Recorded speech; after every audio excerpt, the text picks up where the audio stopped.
Harry Potter and the White Death Eater. This video is purely for entertainment and does not infringe on copyrights or laws. The rights to the novel and image belong to the original author. We do not claim ownership.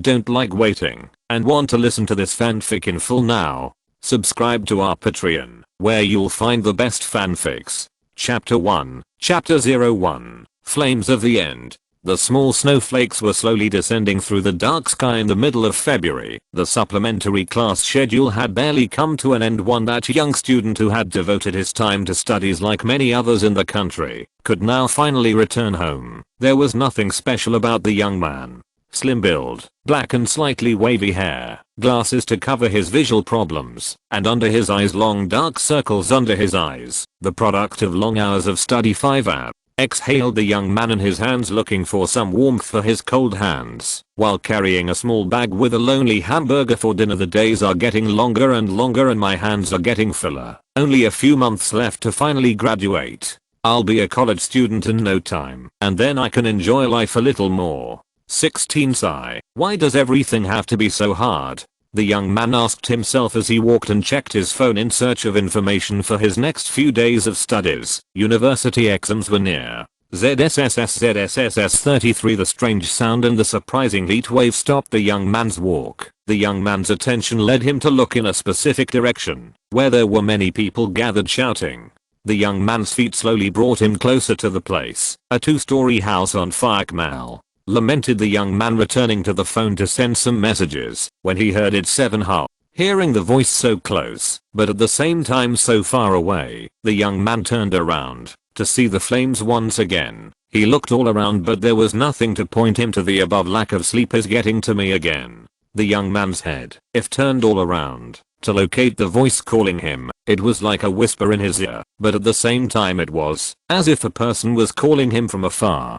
The young man could hear the voice again, but unlike the previous times he could find the direction from which the voice came. It wasn't difficult after all. His attention had already been focused once on the place. Yes, that fire. It's a girl. A man to one side of the young man had whispered without taking his attention off the fire. For my daughter. Another heartbreaking scream came from a man with tears in his eyes, who was trying to enter the building, but was stopped by 2 other people. That man stretched his arms trying to reach something, but only the air was close. Those around knew it. That man was the father of the girl inside the flames, for no one entered because everyone was afraid, and the reason said that the girl should not be alive, either by fire or by carbon monoxide.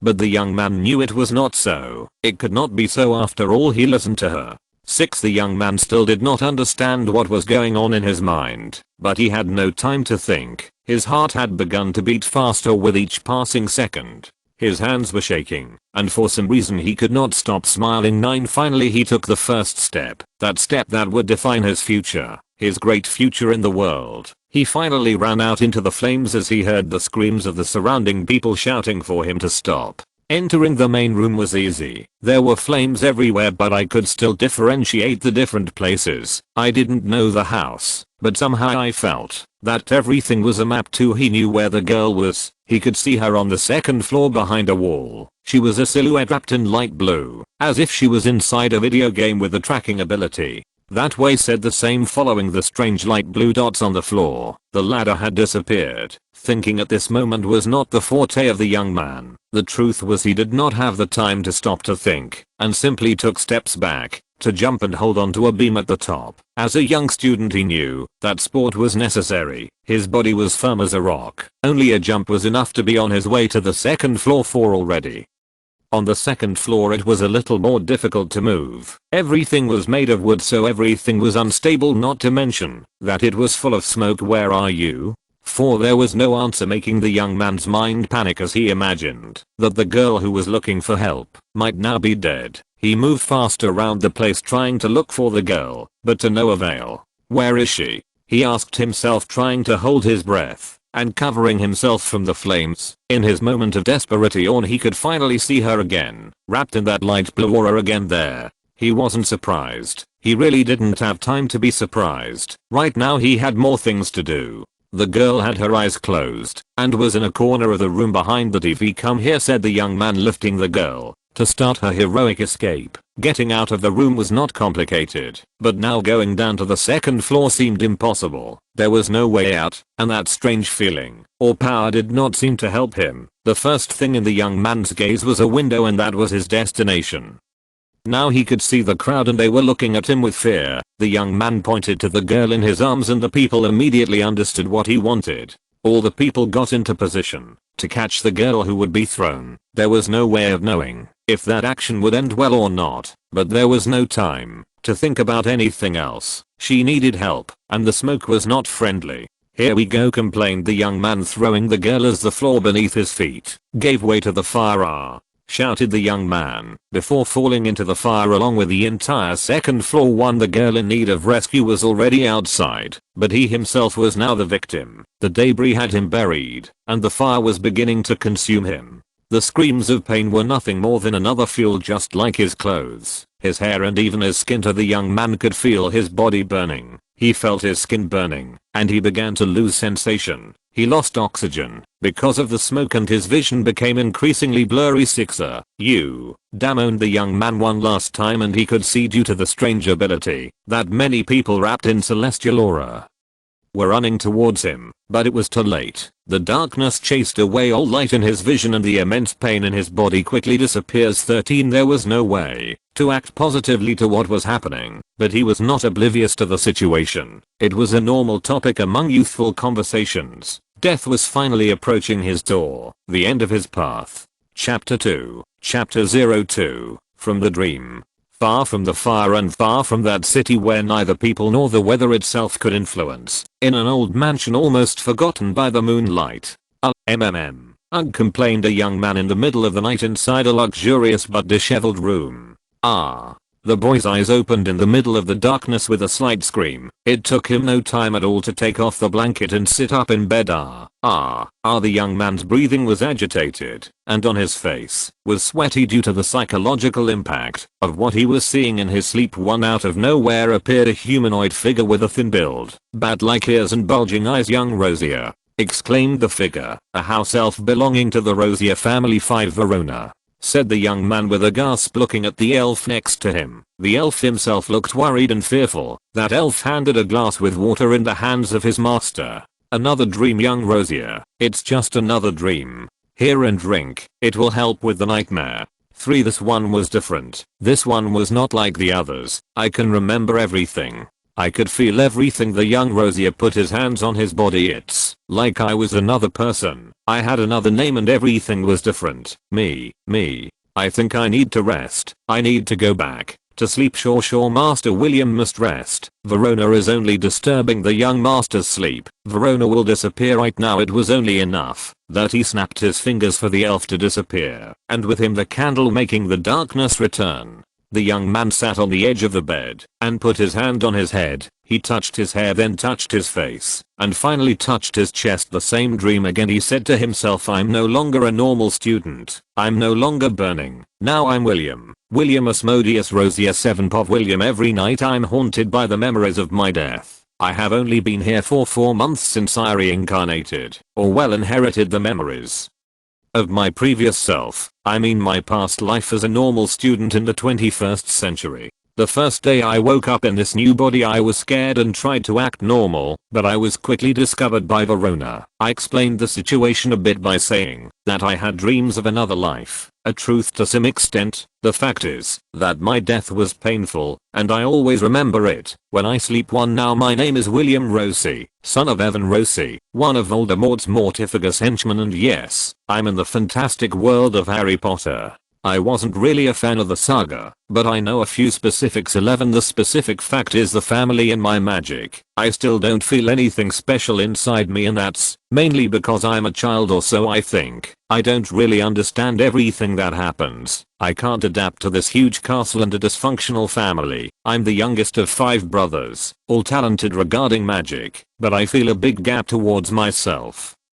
Supposedly due to my apparent lack of magic. 7 I don't think I can sleep again. I really think I need to go to the bathroom. Due to the custom of early life, it was impossible to get used to using a portable toilet being mandatory to head to a proper bathroom. Due to the dimensions of the large castle, it was difficult for me to get there the first few days, but before long I discovered No, rather I rediscovered that rare ability that appeared in my past life just before I died. When I use it, everything around me becomes visible, and I can even see what is on the other side of the walls, as if I were using the sight of a bat, or rather, as if I were using one of those video game skills to detect things in the surroundings. Sure, I can only see 10 meters around me, but it's already more than I could ask for. I decided to call it Mind's Eye 13. The truth, when the Mind's Eye woke up in this world, I was quite surprised. I mean, in my previous life I had never heard of something similar in a human, and also in all the movies I could see I didn't see something like that in the Harry Potter world either, so I can assume that it is my own ability. I can say that my life is not that bad, or well, in a way it is a bit better than my previous life. I'm a kid, minus point, but I don't have to work extra shifts in a burger shop anymore, which is a plus point. Now there are more people in my house, plus point. The people around me have a pretty creepy and evil tinge to them, minus point. Yes, I live in one of the oldest wizarding houses in England, as I said before, the Rosier House, which certainly has a great fame due to the most alarming events in the history of magic. Vinda Rosier, follower of Gellert Grindelwald, Evan Rosier and Rosier himself, participants in the ranks of Voldemort during the First Magical War. The Rosier family is important, but not positively famous, and Rosier himself is not very affectionate with the family. I'm his grandson, but since reincarnation I have not seen him once, and according to Verona he should not attract much attention. He is not a nice person. My mother on the other hand has a cold look. She is a tall and slender woman, obviously a pure blood witch coming from the Parkinson family.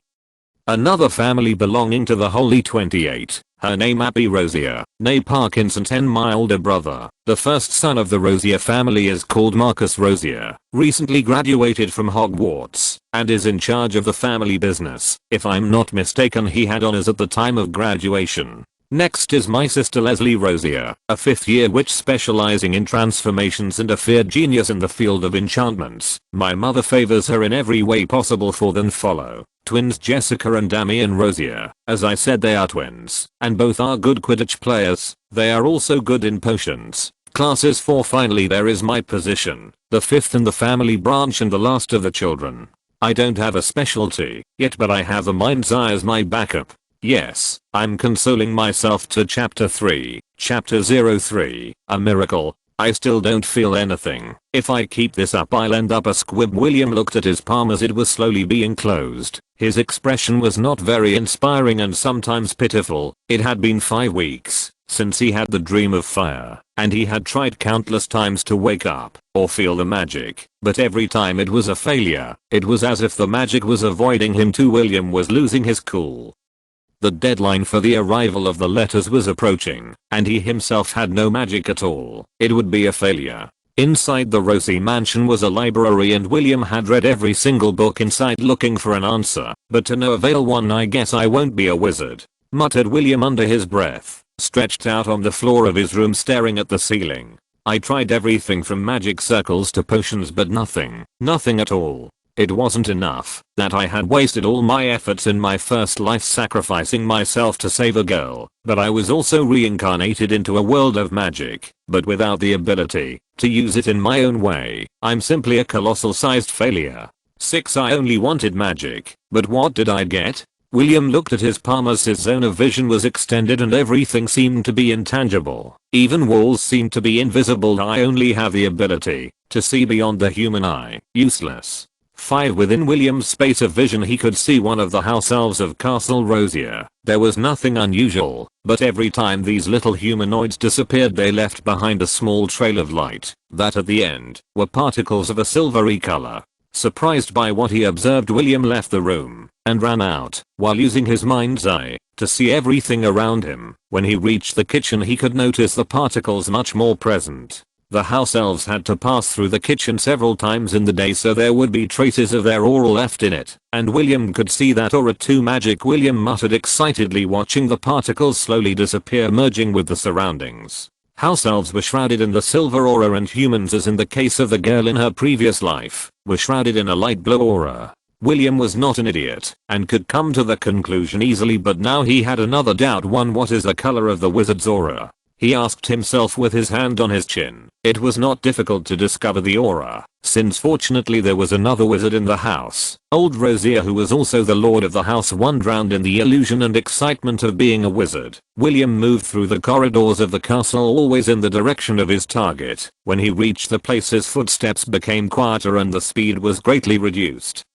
No one could blame him, after all he was spying on a former dark wizard. Not many auras dare to do so, but Will was ignorant of that too. Can he detect my mind's eye? Is he even aware of how close I am? What will happen if he catches me right now? Those were the questions that were on the boy's mind in search of hope for a bright future. Even though he was unsure, he resigned himself to the abandonment of his last glimmer of hope too. He simply let out his area of vision. He had to see the old man, but his mind's eye had limits. He knew it, and the old man was beyond expectation. He could circle the room, but nothing ensured he was anywhere near the walls. After all, he was an old fox. William clenched his fists in fury and put all his effort into extending his field of vision a little, just a couple of meters more, to be able to see the aura. William's teeth gnashed before the field was extended, but it only took a couple of centimeters to see it. He couldn't see the old man's entire body, but at least one of the old man's feet was within his zone, and that was enough. He could now see the red colored aura overflowing from the old man's body. The mind's eye shut down by inertia, and William could feel the fatigue building up in his mind. Also, his body was full of sweat. It was the first time he forced the mind's eye to see beyond the limit.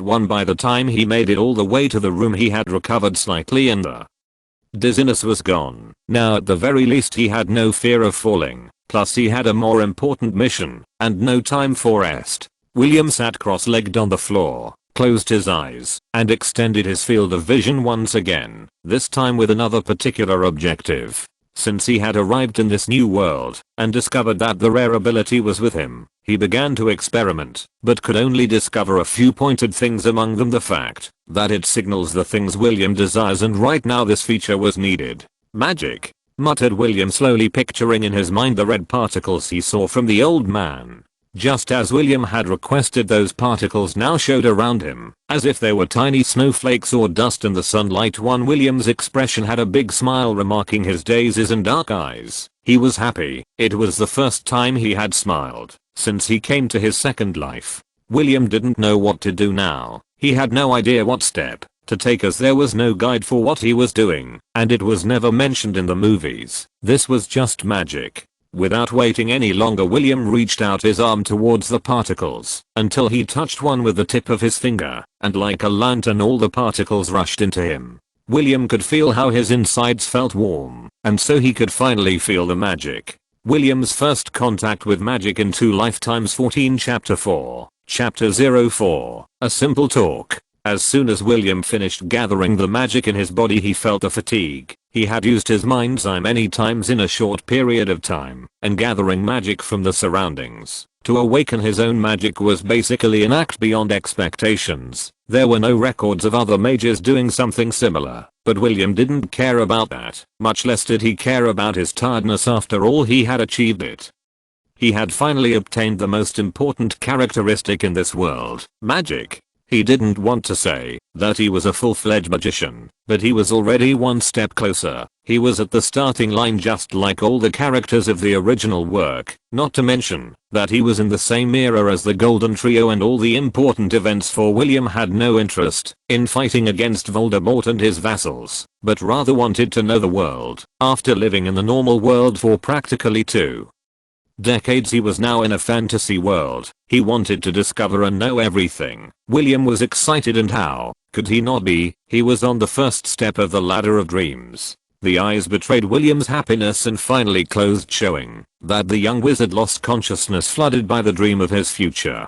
Time followed its flow, and finally morning came. William's body and mind had returned to the optimal state. The first thing the boy did was to check the magic inside him, and for that he did a basic exercise according to his mind. First he extended the mind's eye area and pointed to a glass on the desk. Using the magic inside him, levitated it slightly. It was not a high level spell, but it was necessary for him to convince himself that he now had magic, and everything that had happened before was not a dream. It was at that moment that the house elf Verona appeared in the room with a frightened expression. She was trembling and looked at William slightly. Verona. William cried at the sight of the house elf. Young master, I bring bad news. Terrible news. Verona tried not to let her experiments leak out. She really tried not to let her actions attract attention but. But? Asked William with a bit of fear. Lord Rosier wants to see you, young master. He wants you to come to his chambers. He told Verona. Young master. Verona speaks in a low voice and covered her fearful face as she backed away in small steps. William saw Verona act and sighed, looking up at the ceiling, mentally preparing himself to see the owner of the castle and his own grandfather. It would be the first time he saw him since he reincarnated, but something told him it had to do with his awakening in magic, which would be bad news. Without saying anything to Verona, he headed towards Lord Rosier's office. It was not difficult to reach the place, and when he opened the door, there was the old man in his seat. Of course, even when William called him old man, because of the difference in generations, his appearance was not at all that of an old man. Lord Rosier was at most 60 years old, but his exterior was like someone in his 40s too. William paused at the door for a moment when he heard the voice from inside come in. The door opened slowly, revealing the figure of the boy, and on the other side Lord Rosier looking at his papers. Grandfather too, you don't need to say anything. You wouldn't understand anyway. Lord Rosier held up a letter from among his papers. It seems I was wrong about your fate. If Hogwarts wrote you a letter, it means they sensed your magic, and that would explain your actions these days. Hogwarts School of Witchcraft and Wizardry Headmaster Albus Percival Wulfric Brian Dumbledore. 1 Dear Mr. Rosier, we are pleased to inform you that you have a place at Hogwarts School of Witchcraft and Wizardry. Please note the list of required equipment and books. Classes start on September 1st. Yours sincerely, Minerva McGonagall. Deputy Headmistress Uniform. First year students will need 3 plain working robes, a pointed black hat for everyday wear, 3, a pair of protective gloves, a winter coat. Books. All students must have a copy of the following books: the Miranda Goshawk Statutory Book of Spells, A History of Magic, Bathilda Bagshot Magical Theory, a Dalbert Waffling A Beginner's Guide to Transformations, Emeric Switch 1, or 1000 Magical Herbs and Mushrooms, Philodispore Magical Filters and Potions, Arsenius Jigger Fantastic Animals, and Where to Find Them, Newt Scamander 1, The Dark Forces, A Guide to Self-Protection, Quentin Trimble 2. Basic Element 1. A wand 1, a cauldron, a telescope, a brass scale. Students may also bring an owl, cat, rat, or toad. 7. Parents are reminded that first year students are not allowed to have their own brooms for a magic school? Asked William, surprised without taking his eyes off the letter. Surprised? Asked Lord Rosier, looking at his grandson. I was too. After all, squibs can't enter Hogwarts, but I sense magic all around you. I don't need explanations. This is the best possible outcome. The Rosier family has a great legacy, and it cannot be interrupted. Everyone in the main branch must be worthy of the family name. For I understand. William couldn't say much, but he was really surprised by the letter, his magic, and his grandfather's attitude, which didn't seem to be that bad or good. Maybe he was also glad, because he wasn't a squib. William couldn't know everything. I would like to teach you everything you need before you enter Hogwarts, but time is not enough. You can choose books from the library, and you should prepare as best as you can before you leave. Tomorrow we will go and get everything you need to start your schooling. You can go. Lord Rosier waved his hand for William to leave him alone, and he himself silently disappeared. Once outside, he couldn't help but make a victory pose. 5. Chapter 5. Chapter 05. The Feeling of Realism. William did not return to his room, but went straight to the family library. He had been there before to look for the method of awakening magic, but now there was a different motive. Now he aimed to learn how to be a wizard. 1. The family library was immense. William knew this all too well. After all, he got lost a few times inside with a family so many years old he couldn't wait to find what he needed. Compendium of Basic Curses and How to Combat Them. The Heir of Slytherin Protecting Your Mind Charm. A practical guide to countering legerdemaincy. 7. Defensive and deterrent enchantments. Extreme enchantments. Enchantments and ancient spells fallen into oblivion. 1. Stimulating enchantments confronting the undefinable. Famous Fiery to the Secrets of the Darkest Arts. 3. Among other herbology and magizoology oriented books, he basically took everything he could and piled it up in his room with Verona's help. If he had the opportunity to take books from the library, then he had to do it now. In the future the opportunity may not show itself again. By the next morning William was out of bed first thing. From Verona's words he knew that his grandfather was a temperamental person and didn't like crowds, so he preferred to shop first thing when most of the wizards were not yet ready to show up in the alley. "I'm here," said William, happily walking down the stairs as he adjusted his suit. Lord Rosier was waiting for William in the main hall where they were both dressed elegantly. Lord Rosier's robes clearly demonstrated his political value as a great aristocrat. To get all the way to Diagon Alley use the apparition, there was no way they were going to use the visitor's door, let alone the flu powder. Lord Rosier was reluctant to soil his suit. "Hold on tight, William. I'd hate to have to restore any part of your body," said Lord Rosier with a chilling smile, making William feel mild discomfort. The moment the apparition started, William could feel a strong pressure all over his body, as if he was being crushed from all angles, or else, as if he was going through a very narrow tunnel at a great speed. He could even feel as if his lungs were running out of air, and when he noticed it again, the air came back as well as the feeling of freedom. "Are you complete?" asked Lord Rosier, looking at William from all sides. "I was expecting to have to restore a hand or a leg." Pitiful, he took steps forward without looking back. William couldn't say anything. He was still recovering from his first interaction with the apparition. In the books they described it, but in the movie it just seemed to be a feeling of disorientation. Clearly things are different in reality. "Well, here I go," William said, looking around in awe. He was finally in the real Diagon Alley. He was on the doorstep of his life as a wizard. William walked quickly to catch up with his grandfather and not get left behind. "Where do we start?" asked the boy curiously. "Shall we begin?" Lord Rosier looked at his grandson with a cold expression. No. You have to look for your school supplies. I have business to attend to. Think of this as an adventure. You will have many at Hogwarts after all," laughed the old man coldly. To take out a small bag and deliver it in William's hands. "Don't buy anything used. I don't want my family to look like the ridiculous realize. Do you understand?" William just nodded his head. He knew what he had to do. It was a priority not to make his grandfather angry, and on the other hand he understood the discrimination to the family of redheads. Practically all pureblood wizards belonging to the Holy 28 Wizards hated purebloods, hate Muggle, and therefore hate mixed bloods. A ridiculousness, but it is something that exists, and William could not change it.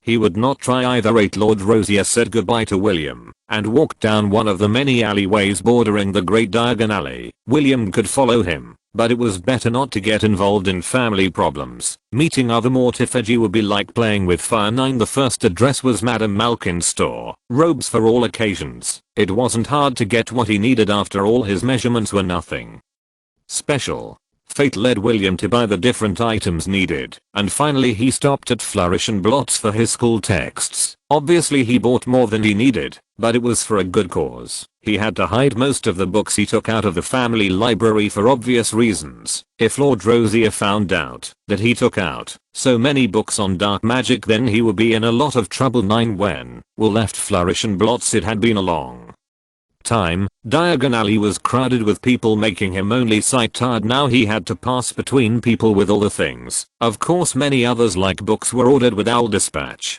Finally Will stopped at his last goal, and of course the most important of all, Ollivander's wand store. He couldn't buy a wand anywhere else, even if they asked him to. This store is famous among the followers of the saga, and now he had the opportunity to enter. How many people would wish to have that opportunity? Chapter 6. Chapter 06. The Wand of the Child Who Survived. As he entered the store he noticed that it was quite different from what appeared in the movies, and was more similar to the books. Of course the store was small, empty, and there was only a thin chair in a corner. Everything was full of dust and small boxes stacked one on top of the other everywhere, reaching even up to the ceiling itself. There was no one around, and it didn't look like there would be anyone in a good while. William walked a few steps to the front. "Hello?" asked William with a soft tone of voice, expecting some answer, and so it was. From one of the corners of the room among all the boxes appeared the head of an old man. He looked carefully at the boy, a young man of the Rosier family. By his age and his features I guess he must be the son of Mr. Evan Rosier. Am I wrong? The tone of the old man was not entirely friendly, but neither was he apathetic. He just seemed careful. William had in mind what would happen, and therefore did not pay attention to him. It had happened before in the other stores. It was enough to say his last name for the owners, to treat him with a little more delicacy, and at the same time more coldly too. "I've come for my wand, Mr. Ollivander," William said politely, trying not to offend the person. He didn't want his already poor reputation to become more invisible, so to speak. "Very well. Hold on a second. Let's see what I have for you." Ollivander's mouth changed slightly, and he soon went to the wands on his shelves, until when he returned with a box in his hands. Roundwood, dragon heart fiber core, 13 inches and very flexible. Your father and grandfather had wands like that. Basically the whole Rosier family uses roundwood. I know that will be your case. 9. Before he could say anything else, another person entered the store. A small boy wearing old clothes and much larger than appropriate, with a plaid shirt several sizes too big. "One hello?" asked the boy shyly, looking at both William and Ollivander strangely. William could immediately recognize the person. After all, he was the protagonist of the story, or well, the protagonist of the original story, at least to Ollivander's eyes. On the other hand, seemed to sparkle at the sight of the boy. "I knew I would see you someday, Mr. Potter." His voice was totally contradictory to the one that was used with William, but the latter didn't mind. He wasn't expecting special treatment either, but seeing Harry Potter in Ollivander's store was really a surprise and a total coincidence. 3. "Mr. Potter, you don't need to wait long. I just have to finish with Mr. Rosier's choice first. Don't worry. I also want to see which wand picks." The boy who survived William crossed his arms and leaned against one of the nearby shelves. He definitely wouldn't miss that moment for anything in the world. "Is my presence a bother, Mr. Potter?" At William's question, Harry couldn't help but shake his head. He didn't fully understand, and he was inexperienced in the wizarding world, so he didn't know what to do. "Fine," said Ollivander, putting away the wand he would hand to William in the box. "If there are no problems, then I will get the wand for Mr. Potter." The old man ran down the corridors and looked for a wand at one end, picking up a small box. "This one is a bit special, very similar to the one used by his father." He handed the wand to the nervous Harry and said, "Wave it to use it." 2. Just like in the original story, it took just a wave of his hands for magic to come out of the wand, and all the boxes on a shelf flew out, surprising the fearful Harry, who ended up leaving the wand in the box again. "1. I see that was a bad choice," muttered Ollivander, frowning slightly to run off again. "Grab the ladder and pull a wand from the top. We'd better try something I know from the motherly side." "I mean, you have the same eyes as your mother." 2. Harry put his fingers near his eyes and then took the wand. As he waved it, a vase exploded, causing fear in the boy and a small chuckle in William, who was already waiting for the results. "Well, I think we should try another possibility. This one is rare, but likely," Ollivander said, to walk down one of the small corridors and take a box from a shelf full of dust. The wand seemed forgotten, and Ollivander muttered to himself a few words before handing it to Harry. "Mr. Potter, please." As he took the wand, the aura around Harry changed. The light around him seemed brighter, and there was even a slight current of heat. "Curious, very curious," muttered Ollivander. "It is curious that you can use this wand, Mr. Potter, as this wand has a sister, the phoenix from which the feather to make this wand came from had 2 feathers, therefore 2 wands were made, and the sister wand to this one was the one that gave you that scar on your forehead." 7. Don't let it scare you, Harry. William interrupted the dialogue as he saw the expression on Harry's face. It was not among William's tastes to see adults scaring children, even more so when this one knows nothing of his past. "What he says is true, but I think you should hear it from someone else, someone you trust. You can ask the half-giant at the window." As Harry turned around, Harry could see Hagrid smiling as he held a cage with a white owl. "Happy birthday, Harry." Harry was certainly happy to see the owl, and quickly left the store, forgetting to pay for the wand. William looked at Ollivander again and said, "I'll pay for the wand. Now we can get on with my problem. We have no spectators and this will be a little more interesting than usual." Ollivander smiled with an expression full of boredom. "I didn't expect Mr. Rosier to help his master's enemy. 1. I'm only 11. No one is my master.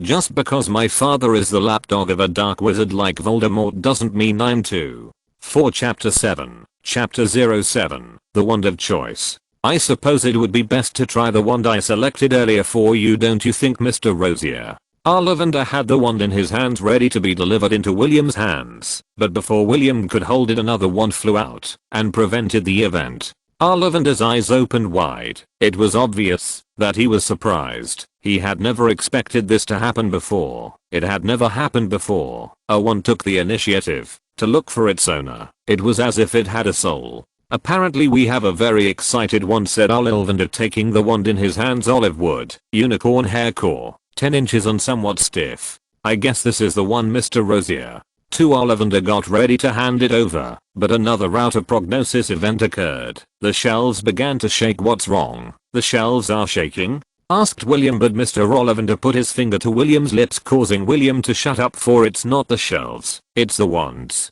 The wands? Asked William, causing Ollivander to nod his head too. You have an uncanny talent, boy. I've never seen this before. Truth be told, in all of Ollivander's history there has never been a similar record. You seem to like all wands, Mr. Rosier. 3 what? Asked William with an expression full of displeasure. How do I know which is my ideal wand? 8. Mr. Ollivander only raised his shoulders, indicating that he had no idea what to do next. Having seen the wand's previous reaction, he knew this could be dangerous. I mean, with so many wands around, he might end up getting killed before he even entered Hogwarts. William's brain began to process what had happened and could not find a logical answer. I mean, magic is not logical, but neither is being attacked by jealous ones too. William raised his arms as if he was at war and uttered words out loud. I think it would be best if I selected a wand myself. I mean, I know all the wands present are excited to come with me, but I can't take them all. I don't have enough hands to use them all.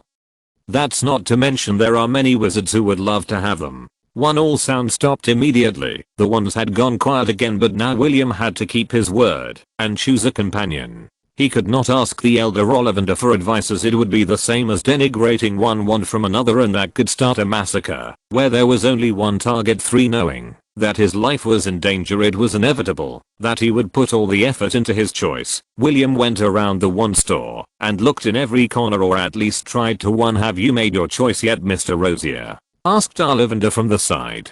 Something like that, William answered vaguely as he clenched his fists one last time and activated his mind's eye again. 1. William's range of vision extended throughout the tent. He could now see a few more meters. Having awakened the magic within him influenced the mind's eye, developing a spontaneous growth of abilities, almost like an evolution. 3. Now with all the details in his mind, William could see each wand inside each of the boxes. They all had a light blue glow surrounding them. Wand indicated, William muttered as a command to his mind's eye, and it itself stopped pointing to all the wands. Instead it glowed. One in particular, a wand wrapped in just a cloth at the end of a shelf in a place that looked like it hadn't been cleaned in decades. 6. William walked briskly to the spot and pulled the cloth delicately, causing great surprise in Ollivander. That's With his hands, William removed the cloth, revealing a black colored wand without a specific handle, and only with a small gem in the center forming an arrow, where the tip of the wand was supposed to be. 7. I guess this is the one. William had a slight smile on his face, waving the wand lightly to awaken the magic and check for compatibility.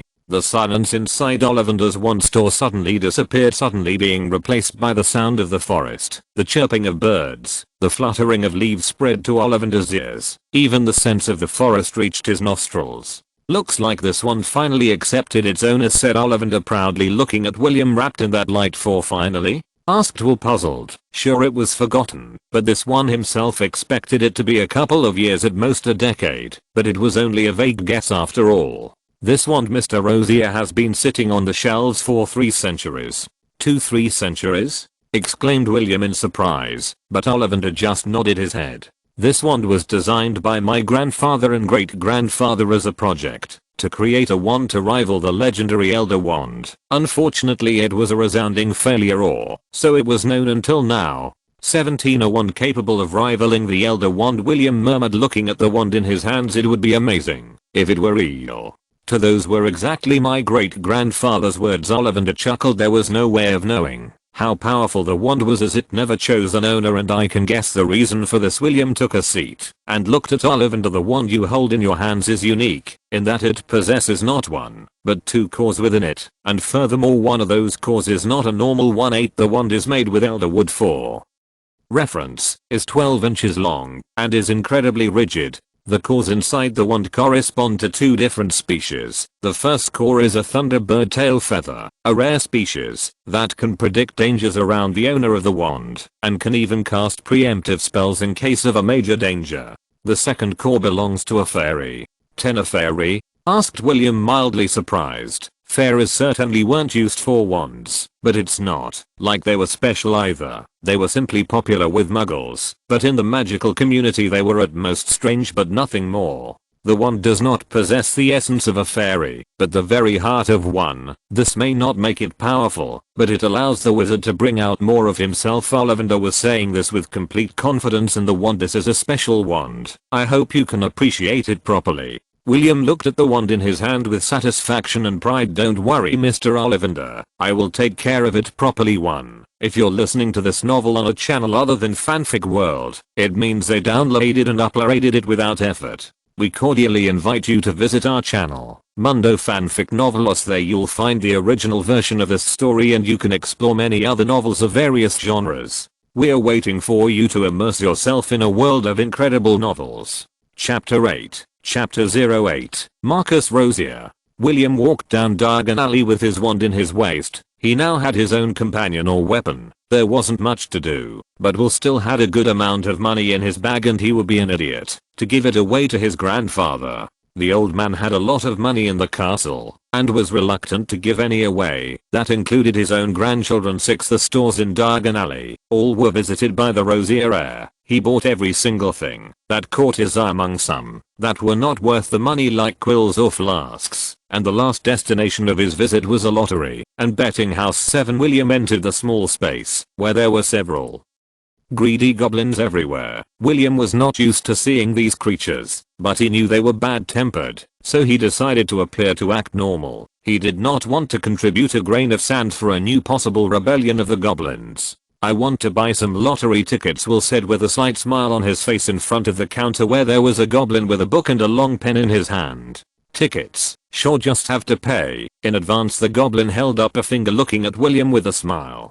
William opened the pouch in his pocket and pulled out a gold galleon on the counter. I want the most expensive tickets. The goblin returned a tenebrous smile, pulling out a box where there were several tickets sorted. You can select now. Looking at the tickets, William knew immediately what this was all about. The tickets were made in different ways from each other and all had different contents, most similar to the scratch and win tickets in William's previous life. They certainly weren't popular with muggles, yet so William could intuit that they were invented in the magical world too. Scratch and win tickets were not very popular because they were really fixed. The chances of winning were certainly low and these should be no different. William activated his mind's eye and put in his brain the winning ticket. Those special tickets glowed a different color in front of William's eyes and these were the same ones he bought, leaving the corresponding golden galleons in the display. Of course he also bought some that had nothing special and this was to cover his move. Goblins are greedy, and if they find out that William cheated he could end up in severe trouble. The shopping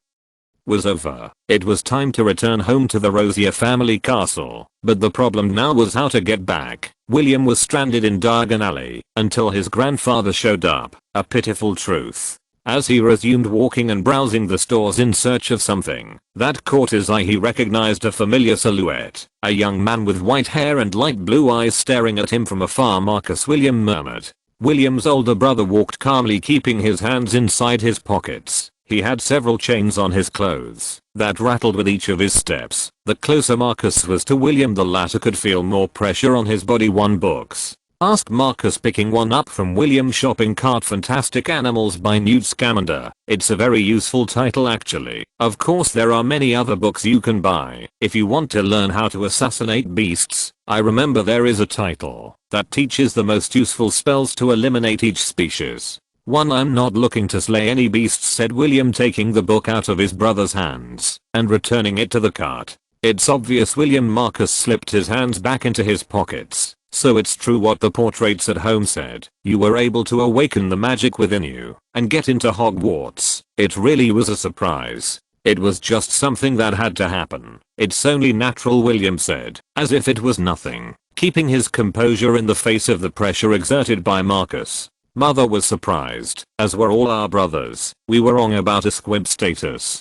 From now on you can learn the family arts. Marcus sketched a sinister smile as his light blue eyes glowed partially. In William's mind his brother was no different than a vicious beast seeking to control everything. I don't want you to be a disappointment when you enter Hogwarts. According to my sources, the boy who survived will be attending this year. He was seen here in the alley a few hours ago.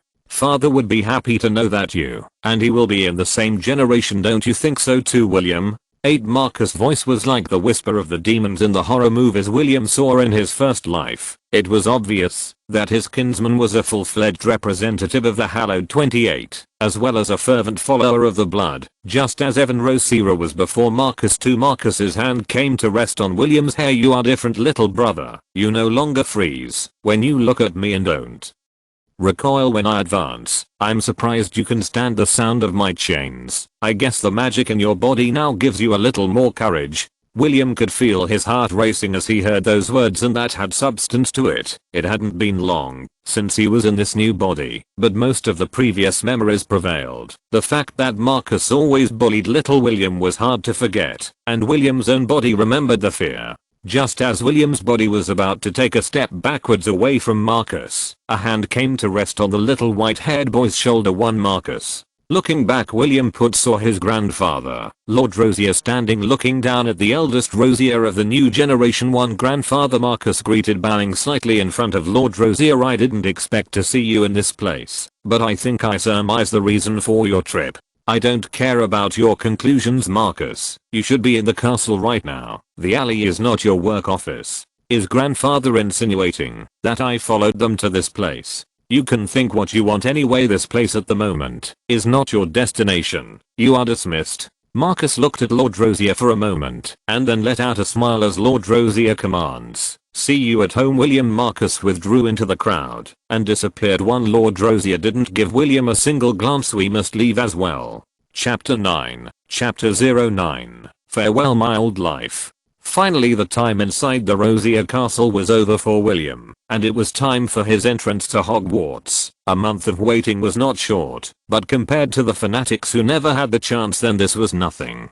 There wasn't much to say. He said goodbye to Verona and asked her to look after his room while he was gone. He arranged the trunks and suitcases ready to leave when he noticed his grandfather waiting for him. It's time for you to take the express to Hogwarts. Hold on to my arm and remember to keep all your limbs closed. This time I can't regenerate you in the middle of all the people. Again they used apparition. William wasn't very comfortable using that method of travel, but having experienced it the first time now, it didn't seem to be as uncomfortable as before. Of course that didn't mean it was comfortable.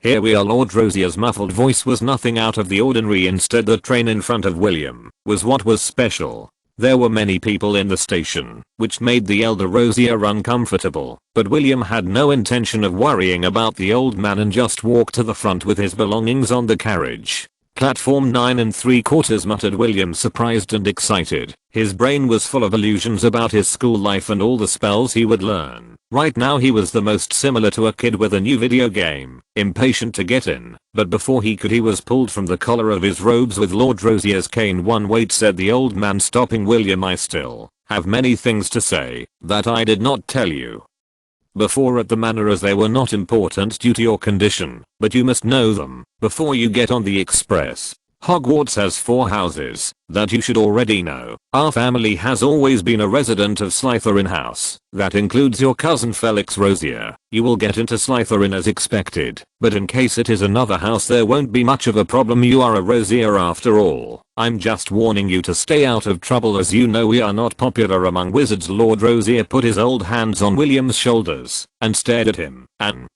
never make friends with the Dirtbloods. Don't let our family's value decline because of you 3. William was not an idiot. He understood very well the pure blood families and knew about their absurd rules. He did not expect to break them. After all, it was fate that he was in Slytherin. There were no dirty bloods there. Now he just had to avoid being in trouble. That was not a problem either. He just had to be away from Harry Potter and his friends. 5. William moved away from his grandfather. He didn't want to be near the old man and his traditionalist customs. He didn't really care about the customs. Now that he was in a world full of magic, the only thing he cared about was the magic itself. 6. Once inside the express, it was easy to settle into an empty compartment. He had arrived earlier than usual, so there weren't many students inside the train yet. Knowing that he would not be near the problems, he took out a book to read. He had not practiced enough due to his problem with magic, but he knew that he had to concentrate his efforts in Severus Snape's potions class. Being a Slytherin, he would have some protection, but William wanted the sympathy of this professor, and the way to win it would be to be number one in his class, being one of his group of students. Even if Hermione Granger was ready, she didn't have a chance to win Snape's sympathy just because she was from Gryffindor house. I'd love to have a pair of headphones, William muttered, remembering his former life and his habit of studying while listening to music. That memory of his past life was now very distant, but somehow it was also precious. Unfortunately, headphones had not yet been invented, and Hogwarts was not allowed to have Muggle technological products. The door out of nowhere opened, revealing the figure of that young man William had seen in Ollivander's one store. The legendary Harry Potter 4H Hello greeted Harry nervously, but he managed to recognize the young man leaning lengthwise on the seat. He himself knew he was the one store watcher. "Can I sit here?" asked the boy, and William didn't pay much attention to him. He simply took his hand out of the book. "One, the seats are not my property. You sit as you like," said William with a bored tone without taking his attention off the book. As an experienced student, he knew how to achieve proper concentration too. Harry was silent for quite a while. He didn't say anything, hoping not to disturb William. He himself managed to feel slightly bad seeing William's casual clothes, much more elegant than usual. Even his Uncle Vernon and his cousin Dudley Dursley didn't have the chance to wear clothes this elegant. Soon the express was underway, the whistle blew, and the station was left behind. William was still immersed in his book. He knew there was someone in the compartment, but hadn't realized the identity of the other person. He hoped it was just an extra, since he chose the opposite side than the one in the movie. The door finally opened again, and now there was another of the original protagonists of the saga, this time another member of the hallowed 28, sixth son of the Weasley couple, Ronald Weasley. Do you mind?" asked the red-haired man uncomfortably. All the other compartments are full. Harry looked towards William, but William simply didn't seem to mind. So Ron calmly walked in and sat down next to Harry. "I'm Ron Weasley. Nice to meet you." He extended his hand towards Harry, who responded with a smile at the redhead. "I'm Harry Potter." He returned the handshake, surprising both the redhead and William, who was in his book, and simply sat back in the seat, cursing his luck in his mind. "By Merlin's beard, it's you," Ron mentioned in surprise. "Are you really that Harry Potter? The one with that, you know?" Ron pointed to his own forehead. "The mark," Harry replied, lifting his hair to show the mark made during his time as a baby. William also saw the scar, but instead could only yawn due to sleep. "What's your name?" asked Harry, looking at William. Ron finally turned his attention to the person in front of him, and could only make a terrified expression. Will's appearance was basically the same appearance as his father, for William Rosier. "A pleasure," the boy introduced himself with a slight smile full of boredom. He didn't want to add any flattering comments towards Harry, as this himself wasn't 100% special, and doing so only generates annoyance in Ron. What he needed the least right now was trouble. "You're that Rosier, aren't you?" asked Ron. "That one." He returned the question, looking at the sixth Weasley. "You know, the heir to the family, the one who is said to have no magic. My dad told me about it." Ron mentioned 17. William couldn't help but laugh silently. Having a squib as an heir was simply a slap in the face for such an arrogant family as the Rosiers are. William could imagine the embarrassment his grandfather felt, but he must have also been happy when he found out about the awakening of magic inside William. Now it made sense why he let him get the book he wanted, for yes, I'm that Rosier, and as you can see I have magic. Just in the time it was needed, William opened the book in his hands. "Now as you can see I have to study to catch up on the course. I don't want to be the laughing stock of everyone for not knowing anything. Being somewhat famous, but of course not as famous as Mr. Potter." Harry stared at Will and seemed to realize his mistake. He didn't know anything about magic either, and he was just there wasting time. Of course he didn't have much to do, since his books were in the cargo compartment. "You don't have to worry, Harry, we're first years. Classes start by teaching the basics. It's not like we have an entrance exam," Ron said happily as he patted his new friend on the shoulder. Will could only sigh in response. Apparently Harry Potter wouldn't be spared humiliation from Snape's ex. Chapter 10. Chapter 10. You have the skills for everything. The conversation between the boys continued even when William went back to his book. That's when the Honeydukes Express stopped at the compartment door to offer the sweets it was carrying in its little cart. Obviously Harry Potter bought the whole cart with his coins. He offered some candy to his compartment mates, and Will selected one that looked normal with a flavor that wasn't special. He didn't want something like Budger flavor for knowing what would happen, and who would appear now. He could only sigh. As expected, the door opened again, and revealed the figure of a girl. William was slightly surprised that she was different from the movie more because of her teeth, but it wasn't something that was out of his calculations. Plus it was a little encouraging that she was like that. "Have you seen a frog?" asked the girl, looking at the trio in the compartment. Ron was playing with his wand trying to conjure his rat to make it change color, but nothing happened, making the girl laugh. "Are you sure that's a real spell?" One at the girl's question, Ron and Harry looked at each other uncomfortably. "I've only tried simple spells, but they worked well." She took steps forward looking for where to sit, but could only find Will leaning back in the seat while reading. "Sorry, would you mind?" At the girl's question, Ron looked at her fearfully, but Will only sighed and regained a normal sitting posture. Without closing the book completely, the girl didn't lose her concentration. She sat back in her seat and pointed her wand at Harry. "Oculus Reparo," exclaimed the girl, unleashing her spell to repair Harry's glasses. 7. She immediately recognized Harry and Julie introduced herself with her name, Hermione Granger. Everyone introduced themselves, except William, who was immersed in his book, but no one seemed to mind. After all, this one himself was silent the whole way. 7. You have to change now. We'll be arriving at the station soon, the girl warned before getting up to leave. "The frog is 2 compartments away, under the right seat. It's hiding in a corner." Will continued reading, surprising the trio he was sitting with. "You better go get it, otherwise you'll lose it."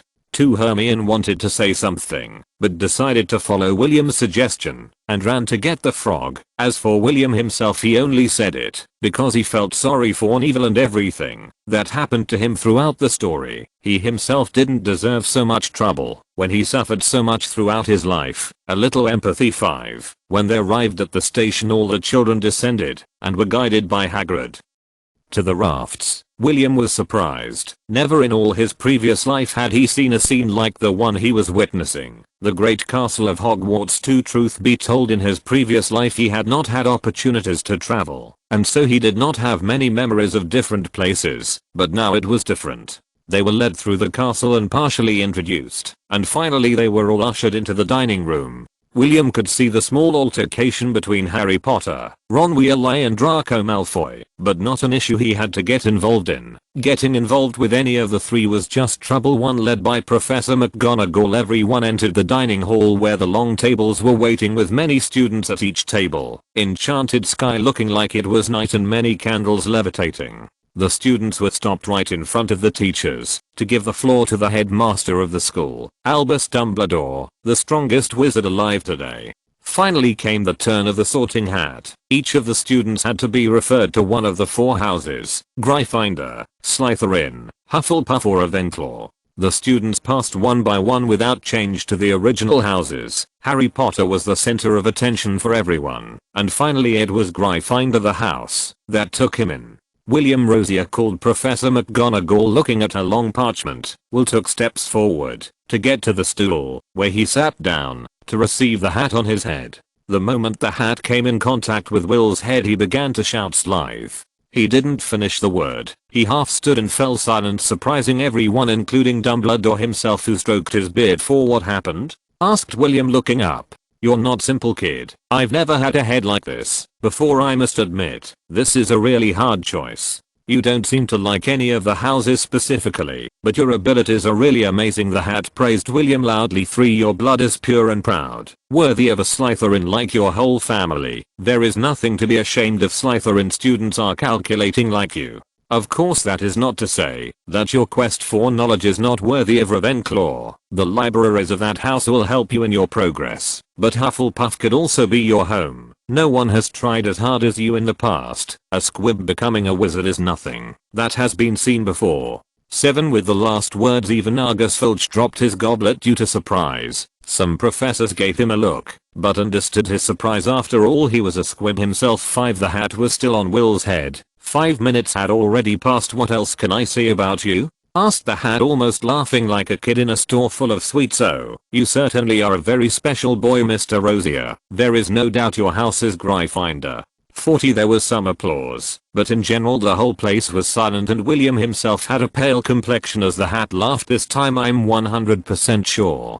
Too great, now the children of Death Eaters can get into Gryffindor," said Ron with annoyance, watching as William walked past to the table away from his own position. "Now we won't be able to be safe even in the common room." "What do you mean, Ron? Who is a Death Eater?" asked Harry, looking at his new friend, but the one who answered was the girl who had repaired his glasses earlier. "Ron, he means followers of you-know-who. The Rosier family were one of the Dark Lord's supporters, and from what I hear the former head of the house was killed by auras. They are dark wizards, Harry." "Dark wizards," muttered Harry, looking at William in the distance. Chapter 11. Chapter 11. My new study house. William stood at the big table crestfallen for quite some time, thinking about what his future would be like from now on, and wondering how bad his luck was to get to that point. Even the Sorting Hat boycotted his plan for success. Now not only would he be under the reproachful gaze of his grandfather and siblings when he returned home, but also the Slytherin students who happened at that moment to be looking at him from across the room with contempt, would denigrate him throughout his schooling. 8. Not to forget the Gryffindors themselves. While their motto says they are brave and very honorable, that doesn't mean they are friendly to the son of a Death Eater. Basically, he was a snake in lion territory. All of the above could be verified by looking at William right now. No one said anything to him. The students avoided looking at him, and those around him moved a few inches, as if he was some kind of pest. The truth, William didn't understand why the hat had made that choice. Every time he thought about it, he came to the same conclusion: the death he had in his previous life. It was certainly a brave thing to do, but the words that should be used would be those of insanity. After all, he lost his life in his stupid heroic act. Sigh. Sighed William, scratching his head full of annoyance. He stopped rambling in his mind and chose to eat something so he wouldn't suffer through the night. Then he could deal with all the problems that would come. Worst case scenario, he will just have to go alone everywhere. It's not like in his previous life he had many friends either. It wouldn't be any different in this world. On the other hand, he had to remember to be away from Harry Potter and his friends. 3. When dinner was over, everyone was organized by their respective prefects to enter their houses. In the case of William, Harry, Ron, Neville and Hermione, they were all directed by Percy Weasley. During the morning you will have a class, then you can go to lunch. Remember to get to your classes on time. The professors are not as friendly as they look, specifically Potions Professor Severus Snape. I recommend not to make him angry. They passed by the stairs that changed direction as they were reminded by Percy how often these stairs changed time. William put his attention on the amount of pictures all over the place and how these were moving. "It's like they're alive," muttered Will, looking at a portrait of several people on a car as these same people welcomed him to the school. One arriving in the hallway was the ghost that was omitted from the movie versions. Peeves the mischievous ghost. William was prepared for the moment due to the fact that he had his mind's eye active and could sense him even when this one was invisible. Most of the freshmen were hit by the canes with the exception of William. Percy threatened the ghost, saying that he would bring the bloodthirsty Baron. Angry Peeves decides to retreat, but not before throwing all the canes at Neville. But thanks to William's quick reaction, the boy was able to avoid the blow. 2. Thank you, Neville said fearfully, looking at the canes where he was before. "It's nothing." William hid his hands again under his cloak. Percy had to apologize for Peeves' action and advised all the students to avoid the ghost as much as possible, but on no account to make him angry, otherwise they might suffer quite a lot. Once they finished their walk, they were in front of the painting of the fat lady. William had to get closer to hear the password, otherwise he didn't know if he would be able to enter the common room in the future. According to his deduction, it was almost impossible for another Gryffindor student to give it to him.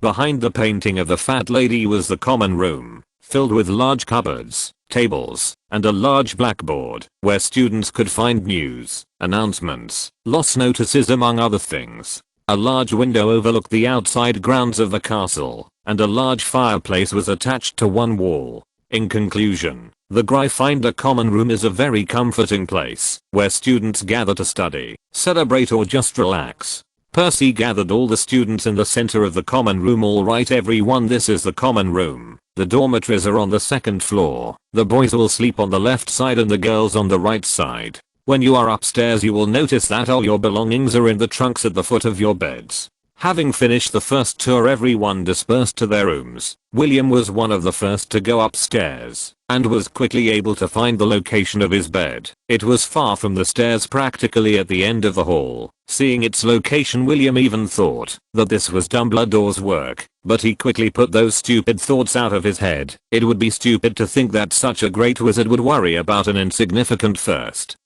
Yeah, an extra in Harry Potter's life. The best thing to do was to choose to go to bed to rest. Chapter 12. Chapter 12. The first classes. First day of classes. William woke up early in the morning, started his day with a refreshing shower to awaken all his senses, organized his clothes, and arranged all his materials to start his journey to the transformation room 2 with a small pocket watch. There wasn't much of a problem sticking to schedules. Waking up early was common in William's life, even in 2 lifetimes. When William arrived at the dining hall for breakfast, there were only 2 people among the teachers. Not that he wanted to draw attention to himself, but it was simply that the rest of the students were not in William's habit. Headmaster Dumbledore and Professor McGonagall were those who were in the dining hall before the rest. "Mr. Rosier, you are the first to arrive," greeted Professor McGonagall to the young man, who sat at the far end of the professors at the large Gryffindor table. "Good morning, Professor McGonagall." "Good morning." Headmaster Dumbledore nodded as he lifted a piece of toast to his mouth.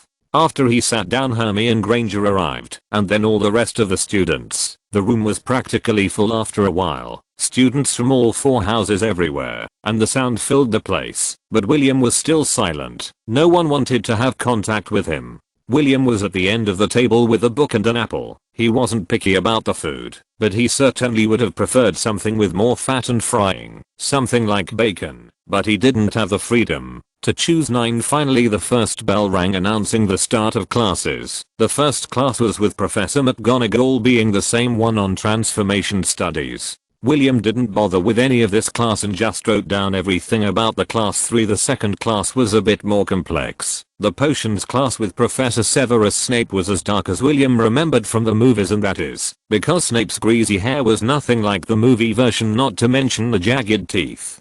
Potions class was based on teasing the Gryffindor house students. In this class William was close to Neville. To avoid the accident of the boys' boil 6. After 2 long classes it was finally time for lunch. Lunch was pretty much the same as during breakfast, except that many were doing their homework. William 4 was going over his notes and eating something simple. No one presented a single word to William, and there was no longer any need to explain the reason. There was no specific mail for William, and William himself did not want anything to arrive in his name. If he had anyone to send him mail, it would be his grandfather, and knowing he was in Gryffindor where he was not supposed to be, then the letter would not be to congratulate him. At the end of the lunch hour the broom handling class continued, a class that William wanted to attend very much. It was anyone's dream to fly freely in the sky. Flying in a plane made it possible in the 21st century, but there was no freedom, and flying on a broom would be what William needed, for as in the original story Neville shot off on his broom uncontrollably, and the teacher proved her uselessness by not stopping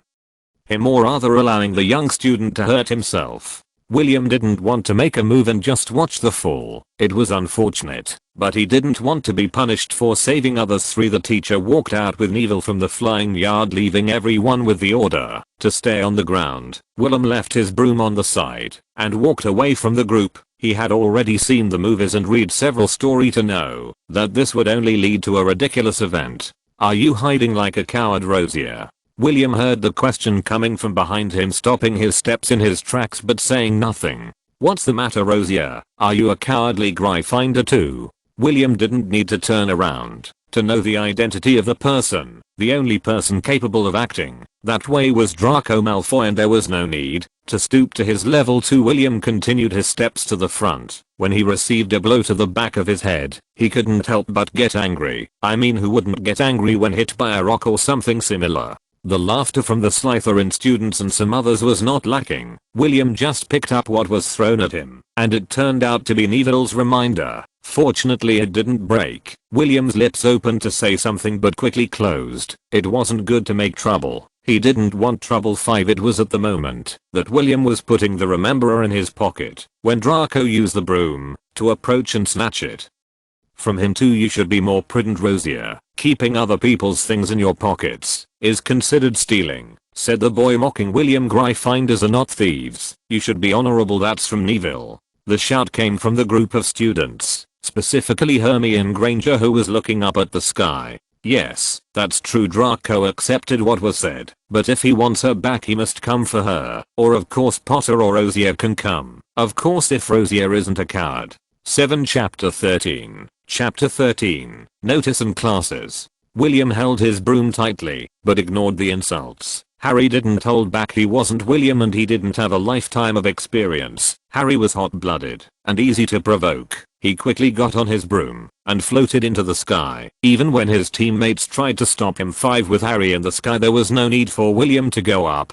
He himself had no interest in trouble, and it was in the original story for Harry to get on that broom. He had to become the seeker of the Gryffindor house Quidditch team. Some noticed how William was walking away silently with the broom on his shoulder, but didn't give it a thought. After all, the focus right now was on Harry and Draco's battle. To the flying lesson had finally ended with Harry Potter joining the Quidditch team as a seeker on Professor McGonagall's recommendation. William's existence had gone unnoticed again, or so the reincarnated young man thought. The passage through the common room was quick. He only went for his book as usual and no one paid attention to him. The next class was Charms. In the hallway, before entering the classroom, he met Draco and his followers. The 4 people stared in question, until Draco laughed sarcastically. You are a pureblood and heir to the Rosier house. My father told me so. Not only are you not part of Slytherin, but you are also in Gryffindor house, just like the Weirlight traitors. The hat said it was because of your courage, but I know that's not true. You don't have a shred of courage. You're just the usual cowardly Rosier 3, another blood traitor like all the Weirlies. Your family must be ashamed. I will write to my father to tell me what your grandfather's reaction is.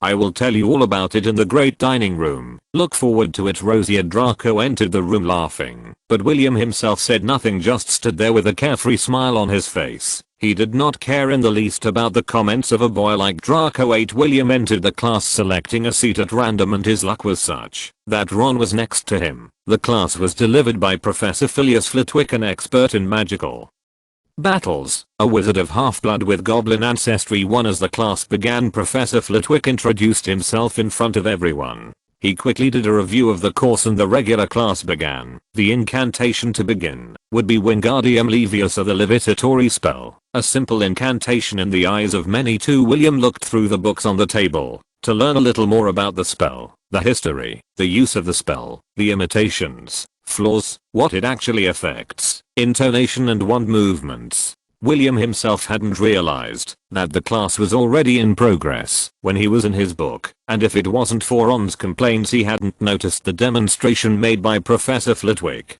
Don't forget the exercise we practiced. Remember to flip and flick, said the little professor, waving his wand. And remember to say the words Wingardium Leviosa. 5 They all nodded at the professor's words and focused their attention on the feathers on their tables. William set to work concentrating only on what he was doing and eliminating all outside noise from his mind, a biological skill gained during his first life in an attempt to study amidst the sound of the big cities. William extended his wand to the front when he saw in front of him 2 marks he had never seen before. They were segmented lines like the ones he had in calligraphy when he was a kid, like in video game tutorials. Startled, William looked all around, but it seemed that no one else saw it. Not that he wanted to interrupt, so he just followed the lines with his wand, which were ideal for the incantation. Wingardium Leviosa, said William in a muffled tone of voice. The feather in front of him started to levitate slowly, surprising not only William but everyone in the surroundings. Look everyone, Mr. Rosier did it. Very well done, Mr. Rosier, exclaimed Professor Flitwick excitedly. But William did not pay attention to the professor, but to what was happening in front of his eyes. Words were not enough to explain what he saw in his eyes. He was finally understanding what was in front of him. He had seen it many times before in his video games when he had leisure time. Incantation Wingardium Leviosa, 30% mastery. 16. Host is suggested to read more books regarding Wingardium Leviosa. 10. His eyes didn't fail him. He could see it. An advertisement for a system. He had no one to explain what was going on, but he really didn't need to now. He could intuit why other people couldn't see what He saw. The mind's eye was an example, and even when he had doubts he was more excited about what was in front of him. The class was still around him. Everyone was trying to do the same. Many did not succeed, but William did not care now. He had another goal. His destination was the library. He had to experiment more with what he had in front of his eyes. Chapter 14. Chapter 14. Library and the attack. William ran through the corridors without caring about the looks of the people around him. He never really cared about them. When he got to the library he stopped in his tracks and organized his uniform a little. He didn't want to give a bad first impression. You don't need any more of those impressions. Madam Pince watched William walk in. He had been in the librarian job for some time, so it was a surprise to see a young first year in the library just after home 1. Hello, I need all about the Wingardium Leviosa enchantment. 3 Wingardium Leviosa? Asked Madam Pince in surprise. Isn't that the first incantation taught in Professor Flitwick's classes? Exactly the same one, nodded William.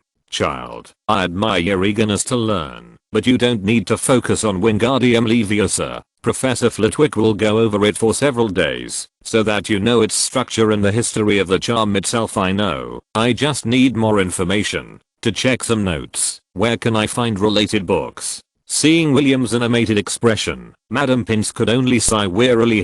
Here are listed all the books with the information on Wingardium Leviosa. We also have one written in Jarlath Hobbart's own handwriting. William went through the library and looked for the books. Just as Madam Pince's note pointed out, he picked up all the books there were regarding the enchantment and began to read them while writing down a few things on his own sheet. Madam Pince kept an eye on him from time to time to see what William was doing. There was nothing strange to her eyes, but the truth was not so simple. Behind what she could see there were several bars with messages placed on William's eyes. Incantation Wingardium Leviosa 41% mastery. 3. The time to hold an item in the air was raised by 50%. 1. The maximum weight of items to lift was increased by 70%. The more William investigated, the more mastery he had over the spell, and it could be reflected in the familiarity he had with it. Every time he used it the movements were more fluid, the intonation was faster, it consumed less magic, it lasted longer, and he was even able to lift 2 objects at the same time.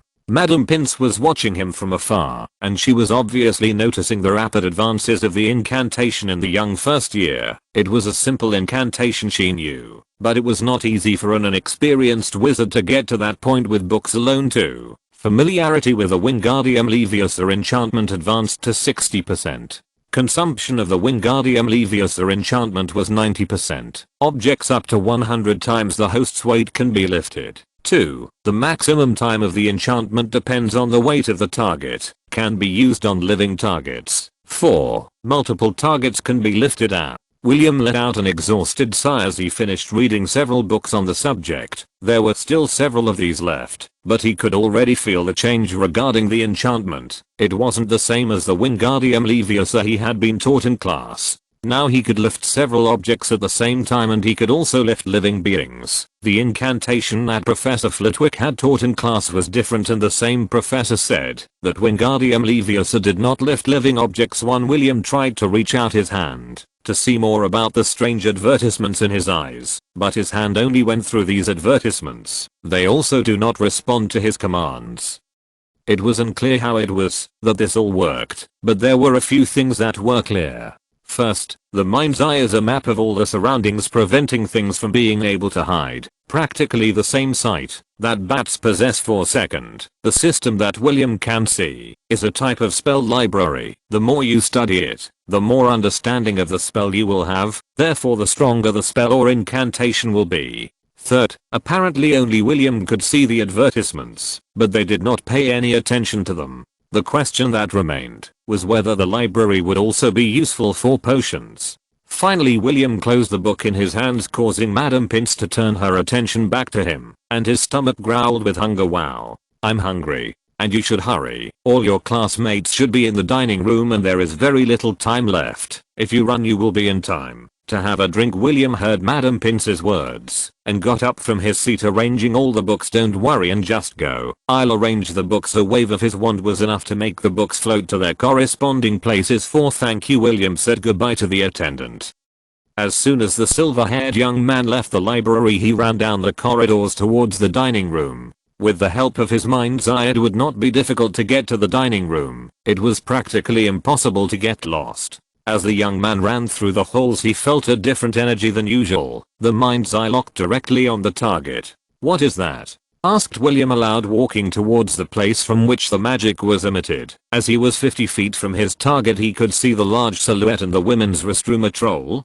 6. William quickly remembered of this event, and by extending his mind's eye he gained understanding of what was happening. It was the troll that Quirrell let in to gain the opportunity to steal the Philosopher's Stone. In one of the cubicles in the bathroom was Hermione Granger, hiding, watching from the lowest part, looking for help. "William," she said softly, calling out to the white-haired man who was in the corridor away from danger. Due to the effects of the mind's eye, William could hear the girl's voice in his mind. He himself knew what he had to do, but if he were to intrude, he would ruin the friendship of the Golden Trio. After all, the trio's friendship was formed in that event. 7. If you're listening to this novel on a channel other than Fanfic World, it means they downloaded and uploaded it without effort. We cordially invite you to visit our channel, Mundo Fanfic Novelos. There you'll find the original version of this story, and you can explore many other novels of various genres. We're waiting for you to immerse yourself in a world of incredible novels. Chapter 15. Chapter 15. Up and Down.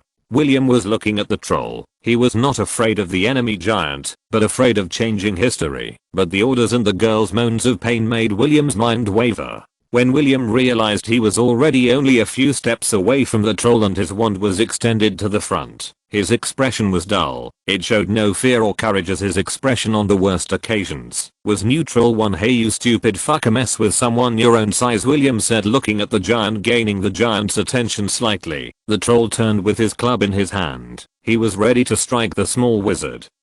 But the wizard looked at him, ready for the attack. 6. The troll leaned backwards, gaining strength to sweep William with his club, but at that moment he lost his balance. His body began to slowly rise and the club fell to the ground. "Wingardium Leviosa," William muttered, extending his magic. The understanding of this simple incantation caused William's strength to increase quite a bit. Once the troll was lifted to the ceiling, the incantation was released, causing the troll to fall to the ground with great speed. The blow was not strong enough to knock the troll out, and it struggled to get up, but William used the incantation again to lift it to the ceiling and bring it back down.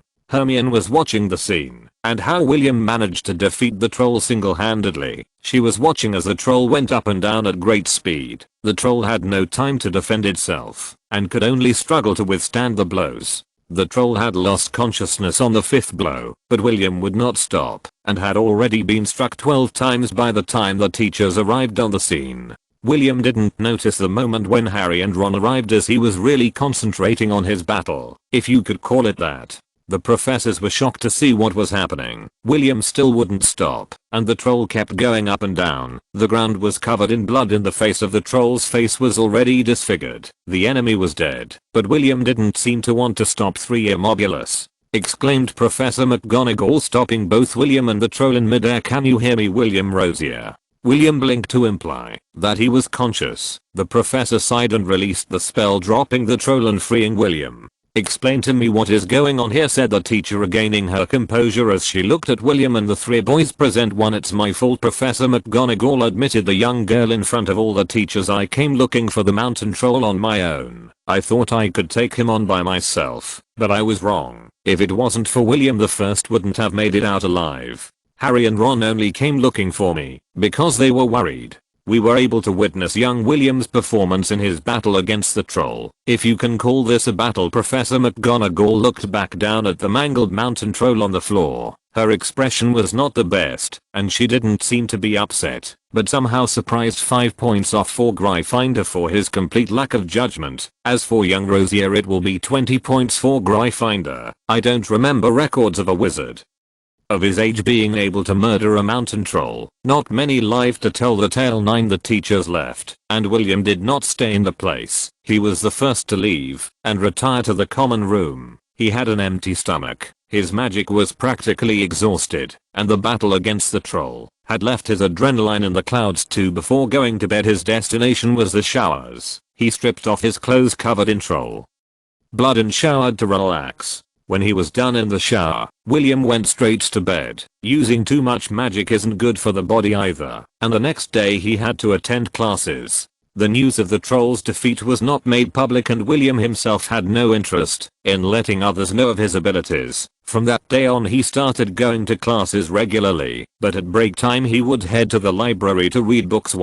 Now that he had in his possession the magical library named after himself, he could learn spells faster and in a purer way than his peers, Wingardium Leviosa being the example of his way of learning. The spells William focused on were all first-year spells. He wanted to learn as much as possible and experiment as much as possible with his biological ability. Those incantations or spells selected were Lumus the Illumination Incantation, Incendio the Fire Lighting Incantation, Defindo the Selecting Incantation which allows to break objects partially, the beginning of learning about transformation and several other 6. Madame Pince was surprised. Most of the first year students just gave the spells a spin and then left to the library or else they went to more advanced spells, but William was different. He looked for the information in depth of a single spell, even when he could already use it. Obviously Madame Pince was aware of what happened with the troll, and knew of William's method of study. Nothing out of the ordinary. Chapter 16.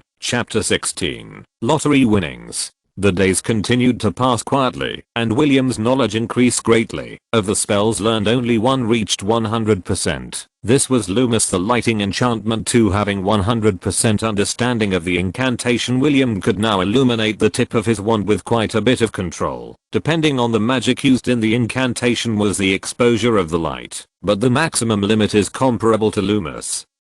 Maxima of any other wizard, for the library was practically his second home. Being despised by his housemates, he didn't have many friends, and continued his thorough search for adventure. It was one Tuesday morning, while he was eating after his morning classes, when a group of owls came through the window. Everyone was surprised by the number of birds on the students, and William was one of them, but his surprise grew more when he noticed that he himself was the target of the owls. Several bags were placed on the table in front of the astonished William. Each of the bags had a card which left the magician more surprised. When he lifted the card he could see the note 1. Congratulations, you were the winner of the Goblin Lottery. Congratulations, you were the winner of the Leprechaun Lottery. Congratulations, you were the winner of the Elves Lottery. All the letters were congratulations for having won the lottery. William expected to win, but more than anything he expected to have to go and collect the prizes himself. The letters also only had one sentence which presumably was written with some displeasure. The goblins hated to give away their money, and right now William won quite a lot, or that could be seen from the bags. William opened one of the bags, finding several gold galleons. He reached in and could feel that there were several ways. He read the small note again, 1,000 galleons. The young man checked each one of the cards and all of them had the same message. 19 of the 20 bags had the message of 1,000 galleons, plus the bags had the necessary space to carry the coins inside. 3. Now that he had that amount of money in his possession, William felt a weight less on his back. It didn't matter if his grandfather expelled him from the castle. He would be able to fend for himself having that money. 1.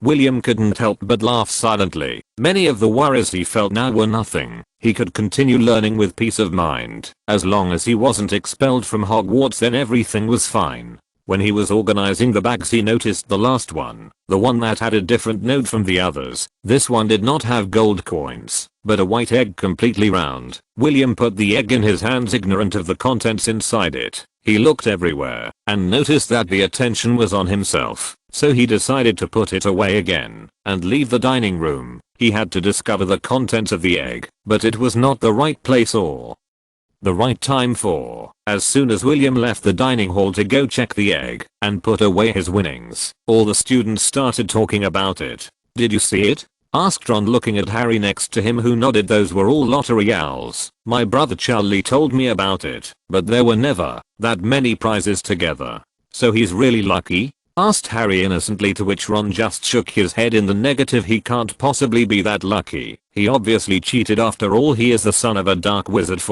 But he saved Hermione from the troll earlier. That was just a mistake." McGonagall said it herself. "It is impossible for a student to kill a mountain troll, and you saw it yourself." William was smiling when he was attacking the troll with his spell. He is an evil wizard, we both know it. Ron was filling his mouth as he commented on what had happened days ago. They were both present during the attacks on the troll, before the professors arrived on the scene. Yet William saved Hermione.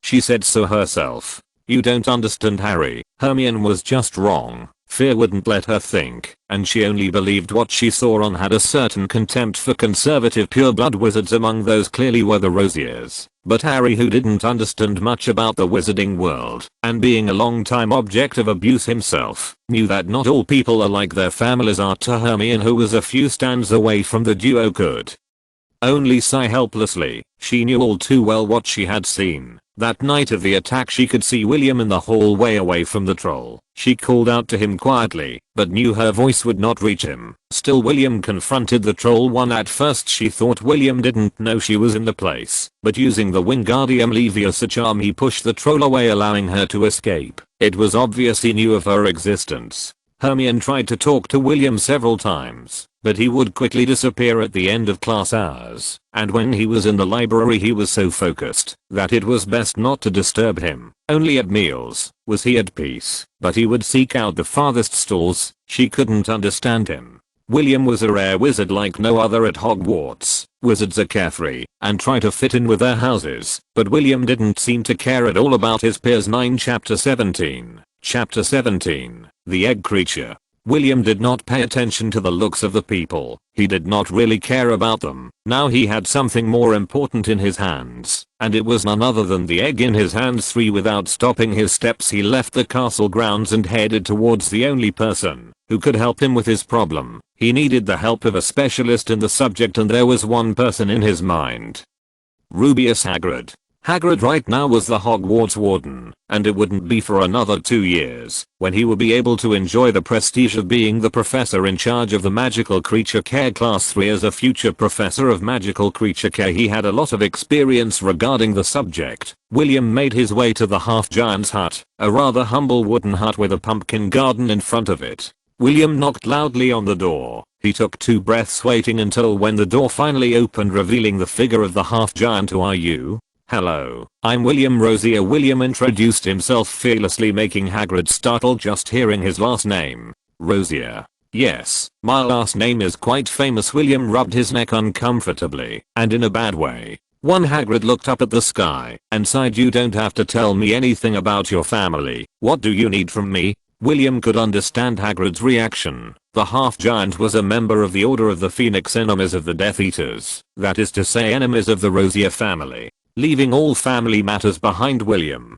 pulled out the egg that had come as a prize in the lottery. He didn't know how it was possible for an egg to be a prize, but he wouldn't deny the opportunity to care for a magical beast. Either one. This egg, William pointed out. What is the species of this egg? By Merlin's beard, exclaimed Hagrid in surprise. Where did you get this egg? I got it for a lottery prize, but it didn't say anything about its species. I thought you would know about its species, since you are the Hogwarts Ranger. I didn't want to go to the Professor of Magical Creatures, because they would snatch the egg from me if it became too dangerous. William decided to go the honest route. Gaining the trust of this character would bring him many benefits in the future. Hagrid sighed, looked at William, and looked around. Come in. We'd better talk inside. Following the giant's instructions, he entered the hut with the egg close by. Have a seat. William sat down in the chair and faced Hagrid, who was still holding the egg in his hands. This egg belongs to a rather special species of magical creature, one classified as dangerous.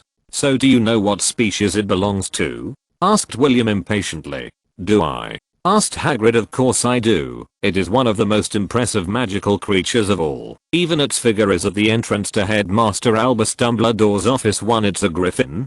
Exclaimed William in surprise. 3. Yes, I know it is impressive. Even I'm very impressed with this. I have never had the opportunity to raise a griffin, but if you want I can advise you regarding the subject. Of course, if you wish. This is incredible, said William, interrupting Hagrid as he looked at the egg carefully. A griffin will be a huge responsibility, considering that I probably won't be able to keep it inside the castle. If someone finds out, the griffin would be in danger and at home. No, my grandfather won't want to have a magical creature. I doubt he would want me in the castle now. Hagrid raised his eyebrows at William's comment, surprised at what he was hearing. William out of nowhere turned around To look at Hagrid, I know this is a bit unfair, and I may be abusing our short friendship, but would you help me take care of the Griffin? 3. Once again Hagrid was surprised. It was the first time that a pureblood wizard like William asked him for a favor. He himself knew that these wizards were not what could be called friendly with his kind. The last time he met a similar wizard was Sirius Black, who later became the Potter's traitor. While he had no problem helping William, he was hesitant to give support to a young man like this. He didn't want trouble with pureblood wizards, but at the same time he was curious about griffins.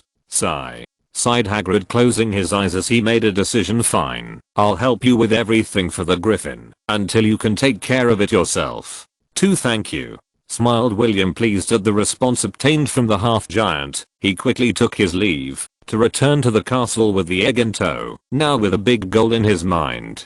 The more time he spent at Hogwarts, the more things he learned, and the more impressed he became. He now had the egg of magical creature 3. Chapter 18. Chapter 18. Broom Race. During the broom flying lessons, everyone tried their best not to fall and to learn the correct handling. William was no exception to this one. Hermione was not very good at broom flying. Even when she tried her best, she was not good enough. She lost her balance and her control over the broom was mediocre. Draco Malfoy, on the other hand, could handle the broom to perfection. Presumably he was instructed a long time ago. After all, he belongs to a family of pure-blooded wizards. Ron Weasley, on the other hand, was deplorable, but he was the one who put the most effort into it. His dream was to be a professional Quidditch player, the dream of many wizards in their childhood, the equivalent of the football dream of Muggle children.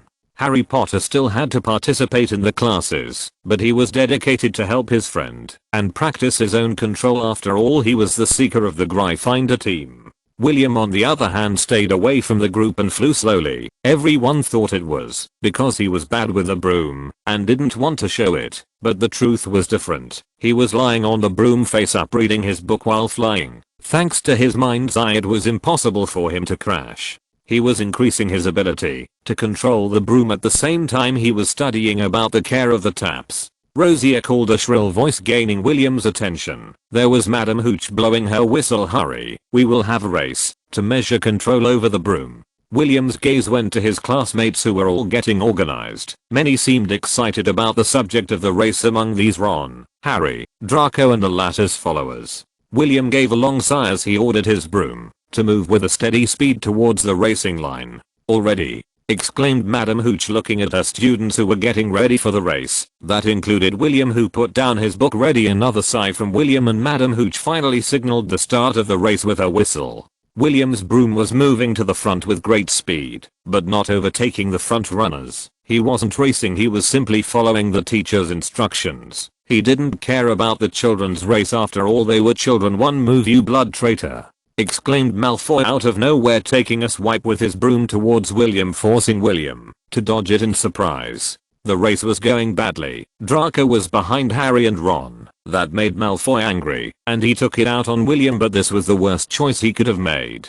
William was never a competitive person, but he wasn't one to be intimidated either. He wouldn't allow a person like Draco to intimidate him. William frowned, took possession on his broom, and squeezed the mast hard. Having ridden motorcycles during his previous life, he had quite a bit of experience driving, and that would be demonstrated in front of everyone. William's broom suddenly accelerated, as if he had pushed the throttle to full throttle, but this was mostly the fact that William injected his hand inside the broom. 3. Draco was still concentrating on his run, and didn't notice when William was next to him with an expression full of evil. Move it, pure blood. Ruined the view. William's broom quickly overtook Draco's and Ron's, and went head to head with Harry. Harry looked to his side in surprise. He never expected it would be William who would catch up. He expected the race to be decided between him and Draco. There was no time for words. That was right, as he himself was the Gryffindor seeker. He couldn't lose in a race. William's broom accelerated again, slowly overtaking Harry Potter. It was there when they reached the finish line. 5. The difference between Harry's broom and William's broom was not noticeable, but they both knew who won. They all made it to the finish line. Draco was the most frustrated as he only came in third. He was able to overtake Ron, but didn't stand a chance against Harry and William.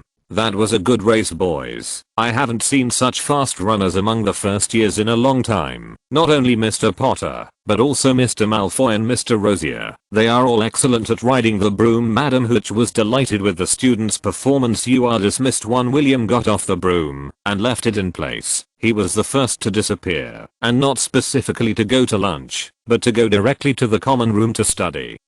The state of the egg. He didn't want to miss a single detail about the birth of his griffin. Besides, William had everything written down in a notebook. As it was lunchtime, there were no people in the common room and even less in the dormitories, so it was the perfect time for William to study his griffin egg. He followed all the instructions in the books, so there should be no problems, and Hagrid always advised him about it. Most of the day there were no problems, or that was what William thought until that moment. He could never expect that the piece he had would end out of nowhere. Chapter 19. Chapter 19. Potions and Ravenclaw. Christmas vacations were approaching, but William had no interest in returning home. He still hoped to live longer in this second life, due to the Hat's decision, and that he now belongs to Gryffindor. His grandfather and family would not accept him. To the research on first year spells did not have a great momentum. Even when he gave reading all kinds of books, there were no substantive changes, leading the young wizard to a different research. Spells that seemed useless for other novice wizards, but for him they were treasures. One of them specifically was Petrificus Totalis. It is a curse that leaves the victim totally immobile. As William was reading a book standing on the side of a bookshelf, as he usually did, he heard conversation coming from the entrance of the library. He could recognize the specific voice of Madam Pince, the librarian. "The boil healing potion?" asked Madam Pince. The voice reached William's ears, who preferred not to listen any longer, but to return to his book. "The boy over there on the shelves researched that potion a few weeks ago. I remember hearing him say he was able to make it with 4 different fully tested methods. If you ask him, I'm sure he will help you." Madam Pince looked at William out of the corner of her eye, laughing evilly, while the latter sighed wearily. Obviously the librarian meant well, but the truth was that he was not shy. It was just that the people around him avoided contact with him, and William himself had no interest in interacting with others, for while William was complaining inside, he didn't notice the presence of the 2 girls in front of him. 2 young girls of the same age as William, but both belonging to Ravenclaw House, the House of Wisdom. "Hello," greeted one of the girls with embarrassment, looking at the white-haired young man with a book in his hand. "Madam Pince," she said, "don't worry. I heard when she mentioned me." Her tone was too loud to overlook. Being the librarian, you would think such things wouldn't happen, but I see sometimes rules are broken, William mentioned with a normal tone, looking at the girls as he closed his book. "I hear you, boy," replied Madam Pince, making the girls laugh. "What's the problem?" asked William, putting aside his book and taking a seat at the nearest table. The girls followed closely behind him. William's eyes did not deceive him, and even though he did not have all his past life memories fresh, he could recognize the 2 girls in front of him, or well, partially intuit their identities. The first one was easier to know her identity. After all, she transformed into one of the most hated characters of the saga, Harry Potter's first girlfriend and the first one who broke his heart, young Cho Chang. A beautiful girl with long shiny dark hair, freckled nose, and a little shorter than one might expect. Of course, it was a more youthful version than adapted in the film. The most surprising thing in William's eyes was that she was a first year. According to the books, she should be a second year, but apparently there were some differences with what he knew. Some things were the same as the movies, others, like the books, he had no information to rely on. 7. Inferring the identities of the people, William was able to recognize the second girl as Cho Chang's best friend. That is to say, that girl was Marita Edgecombe, the young girl who in the future would inform on Dumbledore's army in front of Dumbledore's Umbridge, and later would be punished with a spell made for informers, so her face was filled with pimples that formed the word snitch for the rest of her life. 3. The boil healing potion. "We always have trouble brewing, somehow they always end up producing boils," Cho Chang said as he pulled out his notebook with notes from potions class 1. William took the notebook and pointed out some typical mistakes or facts that used to be overlooked, like using Bulbadark's powders to make the cauldron explode. Another fact also was to remove the cauldron from the fire before adding the porcupine quills, otherwise the cauldron would melt, creating a horrible smell, and in case the formula spilled, it will make the skin of those affected burst into cruel boils. 2. Madam Pince said you had 4 methods of making the potion. Professor Snape only mentioned one and the books mention another. What are the other 2 methods? Marita was direct with her question, earning a glare from William and a smirk full of arrogance. Noticing her friend's impudence, Cho-chan did not delay in interfering to persuade William. Even though this was unnecessary, we would like to know about the 2 methods of preparation that are not mentioned in the school books. I know they are your methods, but no problem. Neither method is mine. Just look a little further in the books to find one more method. The third one also has 10 steps like the other 2. William wrote the steps on the page of Cho-chan's notebook. As Professor Snape is an expert in potions, it is 100% likely that he knows this method. 1. Heat the cauldron until the potion turns red. 2. Heat it again until turns green. 3. Pour flobberworm mucus until the potion turns pink. 4.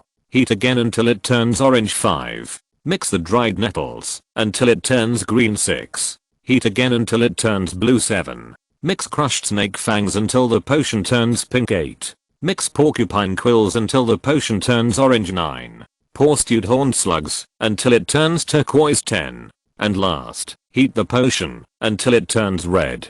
Continuing to heat until it turns pink turns the brew more effective. 1. It seems simpler than the others, mentioned Marita, looking at the instructions and struggling to memorize them quickly. But Cho-chan looked at William again. What's the 4th way? William couldn't help but smile, seeing the seriousness on Cho-chan's face. She really wanted to learn about the potion. That was the first impression in William's mind, who didn't hesitate to write the formula on the paper. He was not sure how many other people knew about that recipe, but William discovered it with the help of the mind's eye on the way to increase the understanding of the potion to the maximum. 5. 1. Stir the starting position clockwise until the mixture changes from blue to red. 2. Add flobberworm mucus until the potion turns pink. 3. Sprinkle dried nettles into the potion, which will turn green. 4.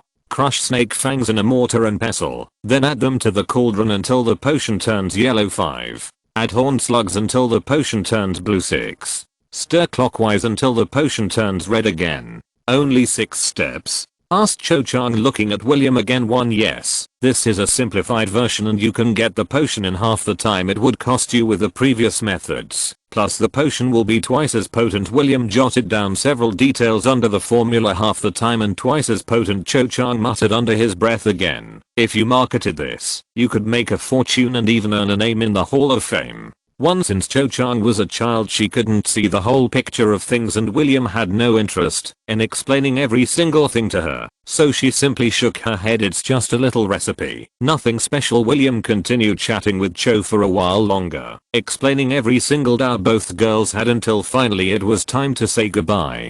Thank you, William, Cho said with a smile on her face. William was surprised. He had never mentioned her name before, and he had never heard Madam Pince do it before. How?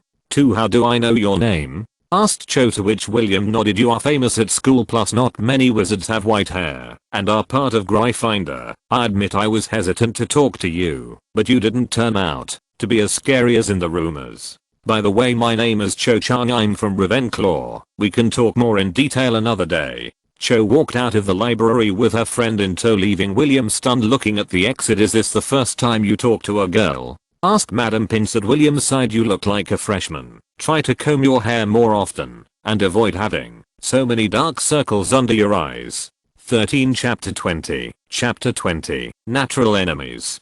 Classes for defense against the dark arts. One of the most popular subjects at Hogwarts, but also the most controversial throughout history due to its excessive change of instructors.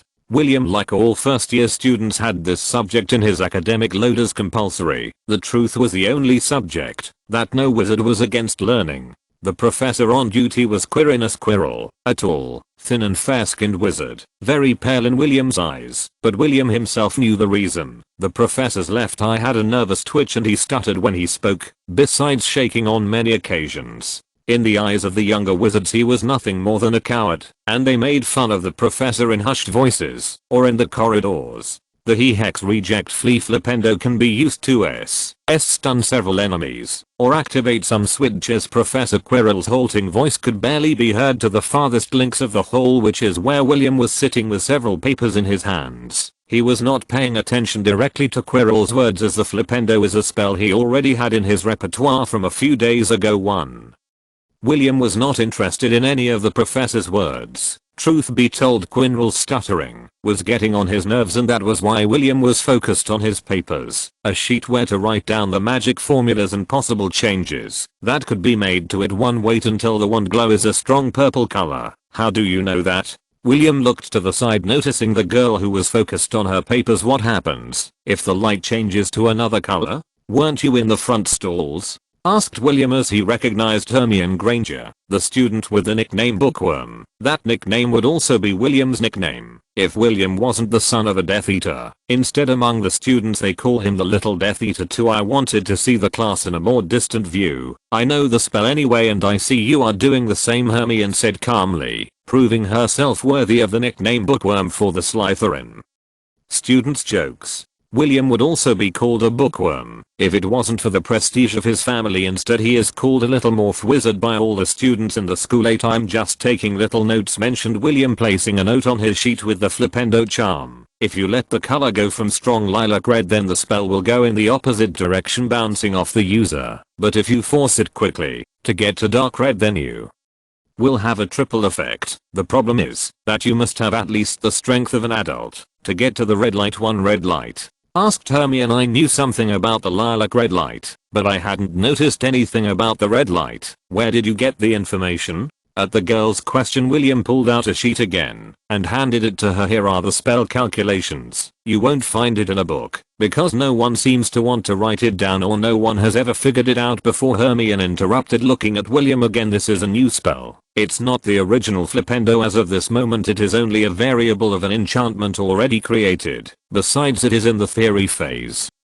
I don't have enough power to demonstrate it in front of everyone, and it will stay that way for a while. William settled back in the back of the chair while leaving some of his attention on Quirrell's lessons. He didn't want to transform himself into this wizard's target, at least not for now. Too, did you do the same thing with the troll? What? That day when the troll entered the castle, you confronted it and killed it. You used a spell that was taught in class, but you used it in a different way. Hermione looked at William again. I would never have thought of doing it that way. Besides, Wingardium Leviosa can't lift living things. William scratched his head in annoyance. He had one of the main characters of the saga next to him asking about her spells. It would be simple to confuse her, but after a while she would figure it out. The best course of events in William's mind was to teach her how he did it. 5. It is due to the use of Muggle theories, so that magic will change its natural course and evolve in a different way. Muggle theories? Exclaimed Hermione, getting up from her seat and consequently gaining the attention of everyone in the classroom, including Quirrell. I'm sorry, Professor, apologized the girl. William could see Ron chuckle on the bottom, but the moment the two of them made eye contact he stopped laughing. Hermione returned to her seat and muttered, how was it that you used Muggle theories?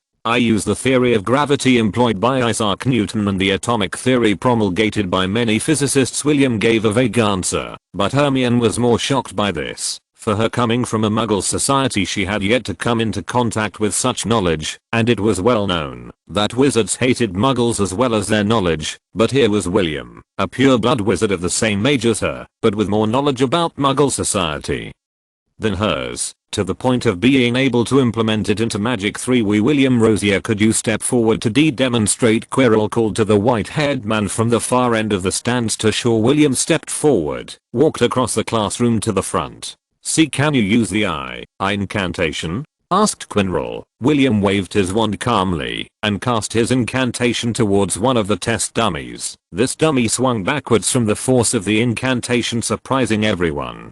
Quirrell clapped his hands happily. Good. Let's go to the next one. But I would like Professor Quirrell to help me in a practice combat of this charm. I propose a friendly duel in front of the class. William smiled and extended his hand towards the professor. I think it is the best way to do a practice for the defenses of the dark arts. 11. At William's suggestion, all the students asked for the friendly duel to become a reality, and even though Professor Quirrell wanted to refuse in the end, he ended up giving up in the face of the pressure. To Chapter 21. Chapter 21. Flipendo.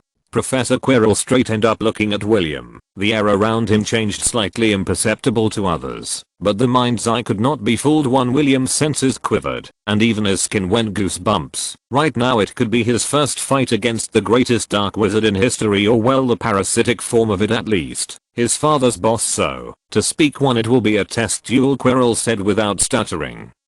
And without trembling, only the Flipendo charm can be used, and this will be a sample for the rest of the class. If Mr. Rosier succeeds in giving me, then Gryffindor will have 20 points as a prize. I would have done it even without the points. William tightened his wand, taking the position of a regulation duel, back to back with Professor Quirrell. At that moment he used his mind's eye to see Voldemort's appearance. The dark wizard's face was embedded in Quirrell's head, and it was several times more terrifying than the movie adaptation. William could even tell that Voldemort was staring at him. To the Rosier traitor will learn a lesson. Messing with the professor is not a game, laughed Draco, along with his followers waiting expectantly for this duel to unfold.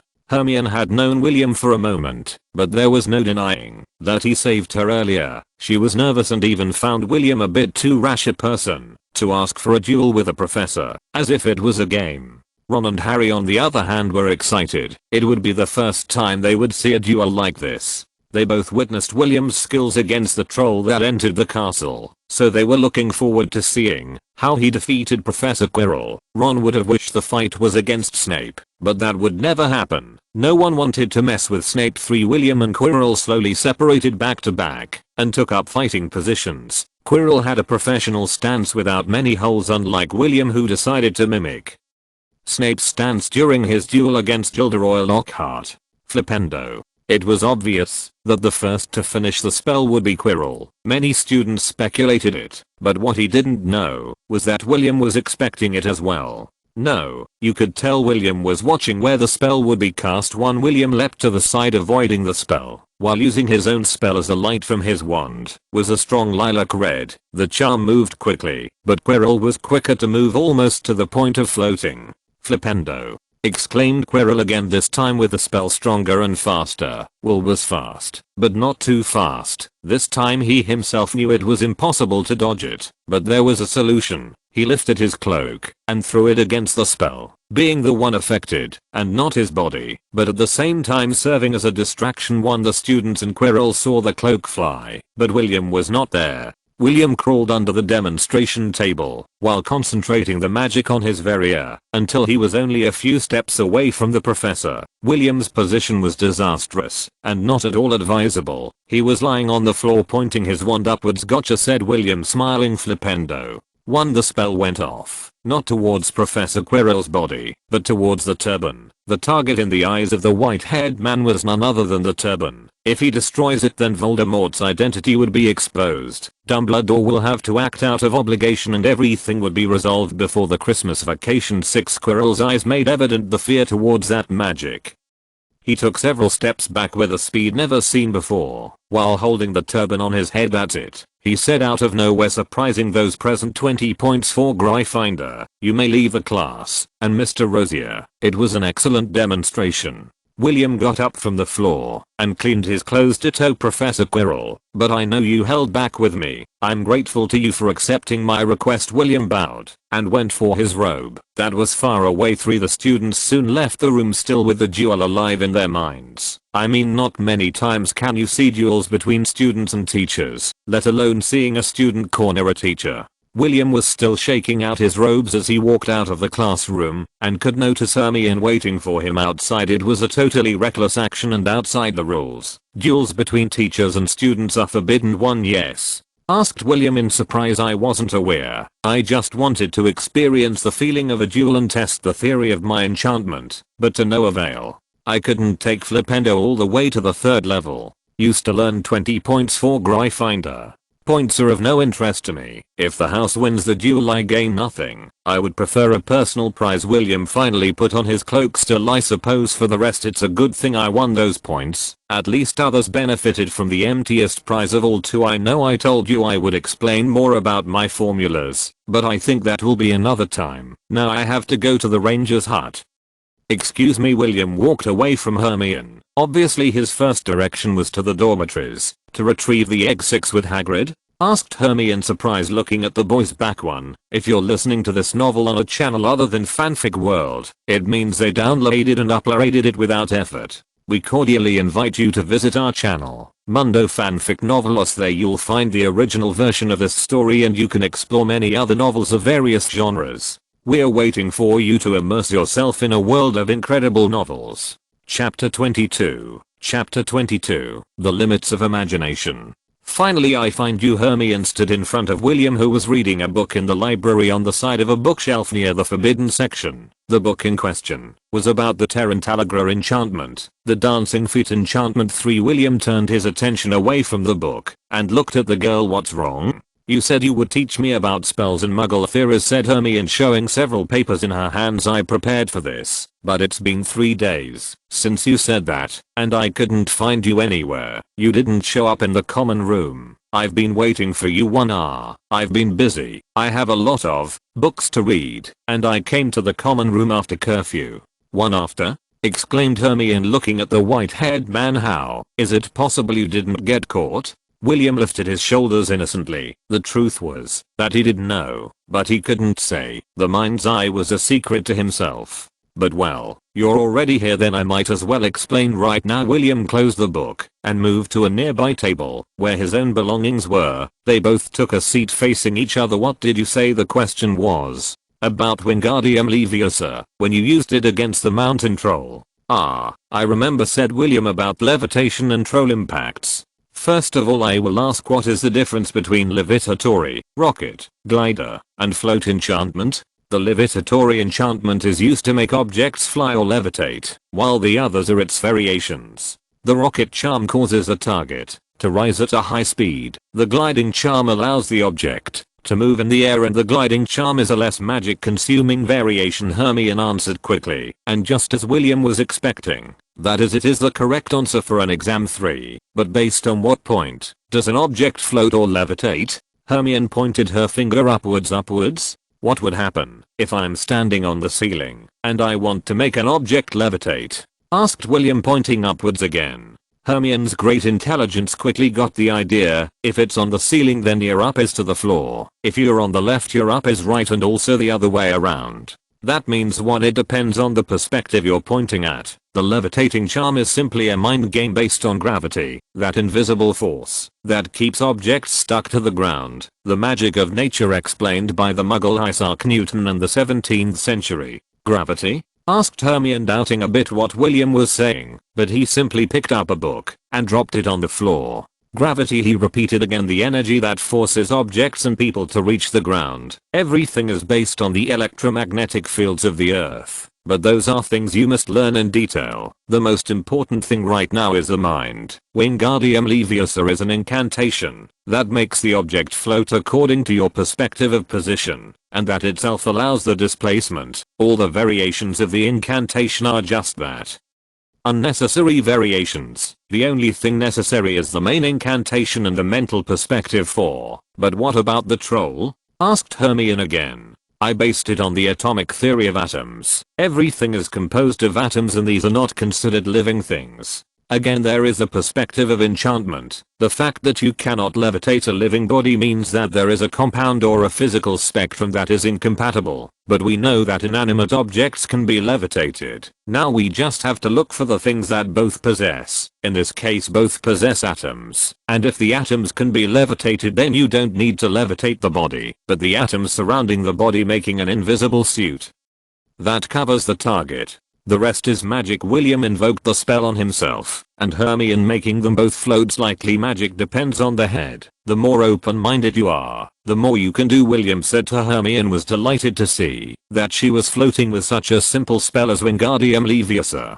They spent the afternoon together in the library, with William explaining each of the things that influenced his spells, giving answers to all the doubts that the girl had. When they finished with their studies, the sun was falling to the ground and the light was disappearing. 7. It's time to go back. So soon? Asked William, looking out the window. Madam Pince is still in the library. Are you leaving after her? Of course. Someone has to make sure no one is inside, expressed William with false pride. Still, I think it's better to go back to the common room before it's too late. I don't want to get a punishment. Hermione got up and pulled William by the arm, forcing the latter to follow. Between sighs, the white-haired boy could only walk, while his belongings followed him, floating one. As they left the library, William followed Hermione closely until they ran head-on into 2 black-haired students who looked exactly alike. Jessica, isn't that William Rosier, the little Gryffindor failure who walked past us? Your eyes are undamaged, Damien. He certainly is. Our little failure brother, smiled the Slytherin student, waving her wand slightly. Did you forget to show respect to your older brothers? One, who are they? Asked Hermione, whispering to William's side. William let out a long tired sigh. They are my siblings, Jessica and Damien Rosier, both belonging to Slytherin house. As you may notice, the house you fortunately don't belong to. A failure like you is not worthy of being with the true purebloods. For you it's better to hide next to the Weirlies or rolling around in the mud together, laughed Damien, looking at his younger brother. Come to think of it, next to you, you have a mudblood too. Willem reached out his arm and hit Hermione behind. Don't mess with her. Your target is me. Let's keep the foreigners away from home business. Do you think that's wise, brother? 2TSK. Jessica laughed lightly. Apparently little William learned to stand up for himself. Maybe he really was a Gryffindor after all. Sadly your mates don't feel the same way. A Rosier within the Gryffindor. They must feel the story will end the same as with Sirius Black. William's expression didn't change even with his brother's comments. He really didn't care what they said. Hermione on the other hand was looking at William as if he was a stray dog in the rain. 6. Still it is a duty to congratulate you for getting into Hogwarts. No one had hopes for a squib like you, but you made it anyway. You even challenged your professor to a duel. Mother will be pleased when you come home. Both siblings laughed sinisterly and continued on their way, leaving William next to Hermione in the free corridor. Come on, we have to get there before curfew, William said, walking as if nothing had happened. His expression didn't change at all, but Hermione could notice the glint in his eyes, an uncontrollable anger that was caught in the white-haired man's stony face. To Chapter 23. Chapter 23. Plans begin. When the duo returned to the common room, the whole atmosphere was full of laughter and conversations. Even Hermione was friends with some girls and some students, but William on the contrary just walked towards the dormitories without talking to anyone. Everyone was moving around, avoiding running into the white-haired boy. Then Hermione remembered what William's brother said. Hermione took a step forward to talk to William, but he had already disappeared, as if there was no one around. Basically a lone lion. Hermione, were you with Rosier? Asked Ron, coming up next to Harry. Yes, replied the girl dryly. He was teaching me in the library. A Rosier teaching a muggle-born girl? Asked Percy, surprised, who had heard Hermione's words. The world is changing. Hermione, are you sure he didn't hex you or cast a curse on you? Asked Ron, concerned, looking at his friend closely. You can't trust a Rosier. Even if he appears to have good intentions, in the end he's just a Slytherin at heart. Everyone knows that. The surrounding students nodded at what Ron said. 3. Don't be fooled, Hermione. The Rosiers are good with words. Everyone in the magical world knows it. Percy put his hand on his shoulder, delivering a piece of advice to Hermione. I was fooled by his older sister, Leslie Rosier. And my brother Bill was fooled by Abby Rosier. My father Arthur was also fooled by Evan Rosier, William's father. In short, don't trust the Rosiers. They are even more treacherous than the Malfoys. 5. Hermione didn't want to believe the words of her companions, but all the elders had similar testimonies. Even if she wanted to defend William, it seemed impossible considering the reputation of William's brothers.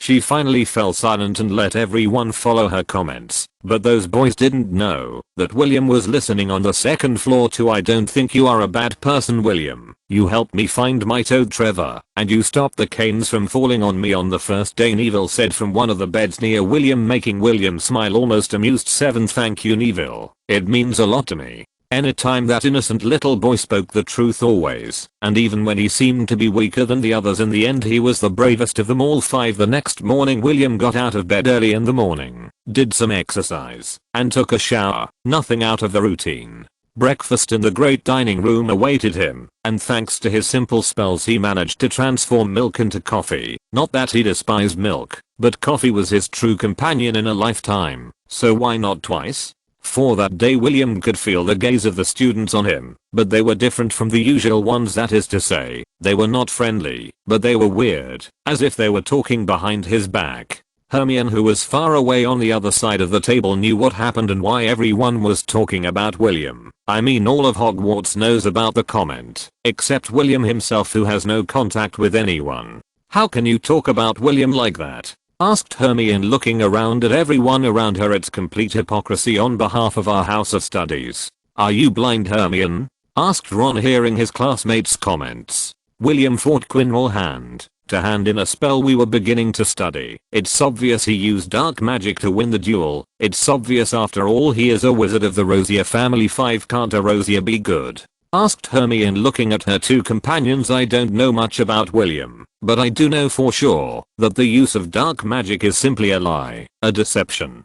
William uses ordinary magic. The fact is he mixes muggle research with magic. 1. Do you have evidence to prove what he says is true? Asked Ron. The three of us witnessed how he finished off the troll. No Wingardium Leviosa is capable of doing that. Even for Professor Flitwick it is impossible to recreate the spell. 1. They are just different perspectives, Hermione muttered, watching William in the distance. 2. Classes continued as normal. In potions class it was Professor Severus Snape who praised William when he successfully prepared the position he had earlier pointed out to Cho Chang in the library. Obviously Snape was not happy with the fact that he was a Gryffindor. In the defense against the dark arts classes there was not a single comment regarding the previous duel. Quirrell did not bother William and the latter did not make any risky moves. His chance to unmask Voldemort was gone. Trying again would only be tempting fate. 2. William still had doubts about the things he might do in the future. Considering he was part of the Rosier family, it was inevitable that he would be part of Voldemort's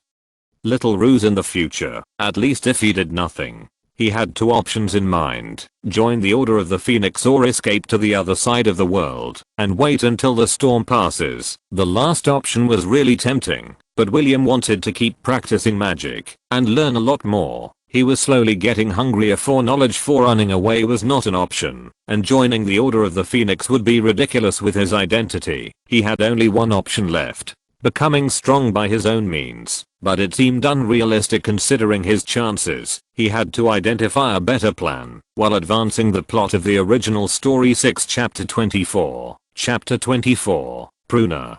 Christmas break was just around the corner. Students were getting ready to leave school to go home. Snow was falling from the sky, covering the ground, and smiles were everywhere. All Hogwarts was being decorated for the holidays, and students were waiting to receive their presents. Many students decided to go home to celebrate the holidays. Of course that was not the case for William, who did not want to see his family. After his little interaction with his siblings he knew that he did not have to go near home. Things would not go in a good direction for him. The wisest decision was to stay near the library, where no one would bother him, or else study the Griffin egg next to Hagrid. Is this a dragon egg? Asked William, looking at that oval golden colored object on the table. There was still no apparent reaction to herald its hatching, but with the stories of his old world William had high expectations. Of course it's a dragon egg. This one is one category above your Griffin. It will be much harder to raise, but I know with love it will be a good dragon. Hagrid laughed out loud as he tightened his belly. How did you come by this egg? One day not long ago I was playing cards with a stranger in the Hog's Head. Maybe I drank a little mead. Well, maybe a little is too unrealistic an estimate, but the truth is I wasn't drunk yet. I won the egg from him fair and square, and agreed to help him with his research on the three-headed dogs. It's unusual to see them, and I just happened to have trained one. Hagrid told his story to William as he adjusted a pair of gloves on his hands. It's still early to hatch, but I learned a method that will help you with your Griffin. A new method? No, it's not that new, it's just something that isn't written about much in books. You know, in books they usually use the more difficult methods, Hagrid said with a somewhat nervous smile as he took the egg from the Griffin and placed it inside a metal bucket and set it over the slow fire in the fireplace. You don't have to be afraid. I used special wood to make the eggs hatch faster. One both boy and half giant chatted at length about magical creatures and breeding methods. William even made a list of all Hagrid's advice. No one else knew, but when it came to breeding dangerous magical species, Hagrid deserves a medal with honors. Crack. The sound caught the attention of both inside the hut. Hagrid used the gloves to take the egg out of the bucket and placed it on the table. The egg began to wobble, and the shell soon cracked. Here it is, Hagrid said excitedly, then pushed William so that he was in front of the egg. You are his father. You have to be present. It has to be the first thing he sees. William on one hand wanted to laugh at Hagrid's comment, but he knew it was true what he said. It is important that he is present so that the affectionate relationship between wizard and magical creature starts in positive points. Hello little one. William extended his finger towards the little Griffin, who could barely blink. His body was covered in fluids. He had some fluff on his body, but that was all. After all, he was still a newborn. Isn't it beautiful, William? Asked Hagrid with an expression full of tenderness. Magical creatures are truly beautiful. To see one of these creatures being born is an experience that few can appreciate. I'm really glad to have you here with me. I'm grateful for your help, Hagrid. I really couldn't have pulled this off without your help. Perhaps this little one would never have been born if it wasn't for you. Hagrid shook his head at William's comment. That's not true. With your intelligence you would have solved this somehow. There is a lot of distance between theory and practice. Maybe the information is in the books, but I can't always execute it correctly. I would like to do it, of course, but that doesn't mean I'm a genius. That's why I'm grateful. You helped me with my problem even knowing who my relatives are. William extended his arm towards Hagrid with his hand wide open. Thank you very much. Considering the half-giant's temperament, he couldn't hold back his tears and shook hands with Hagrid. What's the name going to be? The name? Yes, the name for the little griffin. I hadn't really thought about it until just now. William stroked his chin thinking of a name for his little friend. As he thought, he noticed among Hagrid's things there were several jars. Among one in particular there were small fruits: plum jam, plum, tree, prune. One prune? Asked Hagrid, intrigued, looking at the small pureblood wizard. Yes. Her name will be Pruna, said William contentedly, causing Hagrid's eyebrows to rise, mingling with a forced smile. William, you're not very good with names. 14 Chapter 25. Chapter 25. The Warning to a Friend. With the griffin out of its shell, William had one less worry, and one more friend. Two friends counting Hagrid, who now had no apparent prejudice towards William because of his ancestry. Hagrid, do you know about Cerberus and the legend of the three-headed dogs? Asked William as he fed the little griffin. The legend among the Muggle and the dog said to guard the gates of hell in the mythology of the Greeks. Asked Hagrid to confirm his assumptions. When he saw William nod, then he was quiet. Three-headed dogs are a rare species, somewhat difficult to care for, and even more difficult to tame. But as I told you before, I've done it before. Hagrid set two cups of tea on the table, handing one over to William. That's exactly the problem. What problem? How many three-headed dogs are known in the world? Hagrid looked at the ceiling as he thought. I think a few thousand, or maybe a little less. The truth is, it's very hard to find one outside of Greece. If you want to have one, I could guide you, but it's impossible to get a puppy. Even the one I bred is not 100% my own, bearing in mind that the dog you bred is at Hogwarts, and these same ones are mainly used to guard treasures, and at Hogwarts we have a tempting treasure.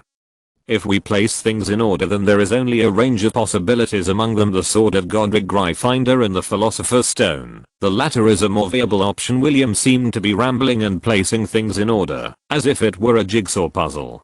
To Hagrid, William's words were like arrows. He didn't have to say the things he kept secret, but it was hard to keep silent when everything was being uncovered in front of him. It has to be Godric Gryffindor's sword, exclaimed Hagrid in despair, causing his teacup to pour on the table. Then it's the Philosopher's Stone.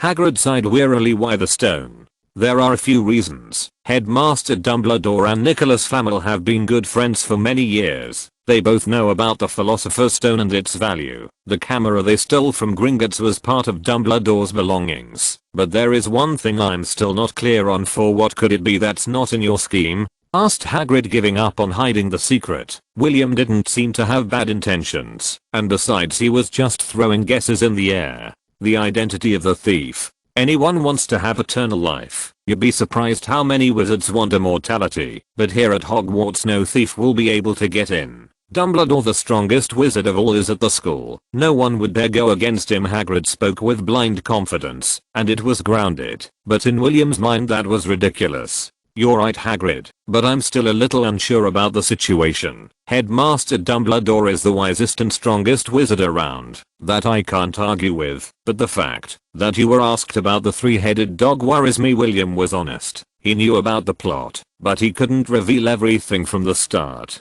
Hagrid had another tea ready on his table to make up for the one he threw on the floor earlier. I was just a gambling traveler with some treasures. Eggs aren't easy to come by. No one would give it away to a drunk. Your gambling friend knew about your fascination towards dragons and used it to know everything about your dog. Basically he tricked you. William carefully explained what happened, so Hagrid would begin to understand the seriousness of the matter. The only people who can know about your love towards dragons must be in the castle. There are a lot of suspects, either students or teachers. Every single one of them is a suspect. Galloping gargoyles, exclaimed Hagrid, placing his hand on his forehead, nervous of the situation. But I don't talk to students much. Jacob's brother was an exception, but he is no longer at Hogwarts. To then there are only professors left. You'll have a lot of doubts about that, but my guess falls on Professor Quirrell from the Defense Against the Dark Arts. Class 1 Professor Quirrell? Asked Hagrid in surprise. Impossible. It can't be Professor Quirrell. You saw him yourself. Barely. And he can barely complete a sentence without biting his tongue. I really can't think of a professor. He can't be a professor. I really doubt an insider. William guessed before starting the conversation. It would be hard to convince Hagrid. A lifetime in the castle and enormous gratitude towards Dumbledore had made him blind. He couldn't doubt the professors. To him everything William said were simply tales from a childish head. You may be right, said William, finishing drinking his tea. I just should have been paranoid about it. It's obvious that, as long as Dumbledore is at the academy, nothing untoward could happen. William gave up on persuading Hagrid. There was no point in continuing with this play. Pretending to be a clever boy tying all the loose ends together is exhausting. After finishing his cup of tea, William decided to go back to the castle. It was not yet dark, but there was not much to do in the hut. When he got to the door he turned slightly and looked at the giant. Don't let the students come at night. You can't let them see the dragon egg if you want to keep it. That includes Harry and his friend, who will spread the information all over the castle. I don't have to explain what will happen to the dragon if the professors ever find out. Dropping his words, William left the hut, heading for the castle to go to the library to end of this chapter. Thank you very much for reaching the end. Don't forget to like. Looking for more exclusive content and immediate access? Subscribe to our Patreon. Remember, every like, subscription, or donation encourages us to continue. Thanks to everyone. See you in the next video.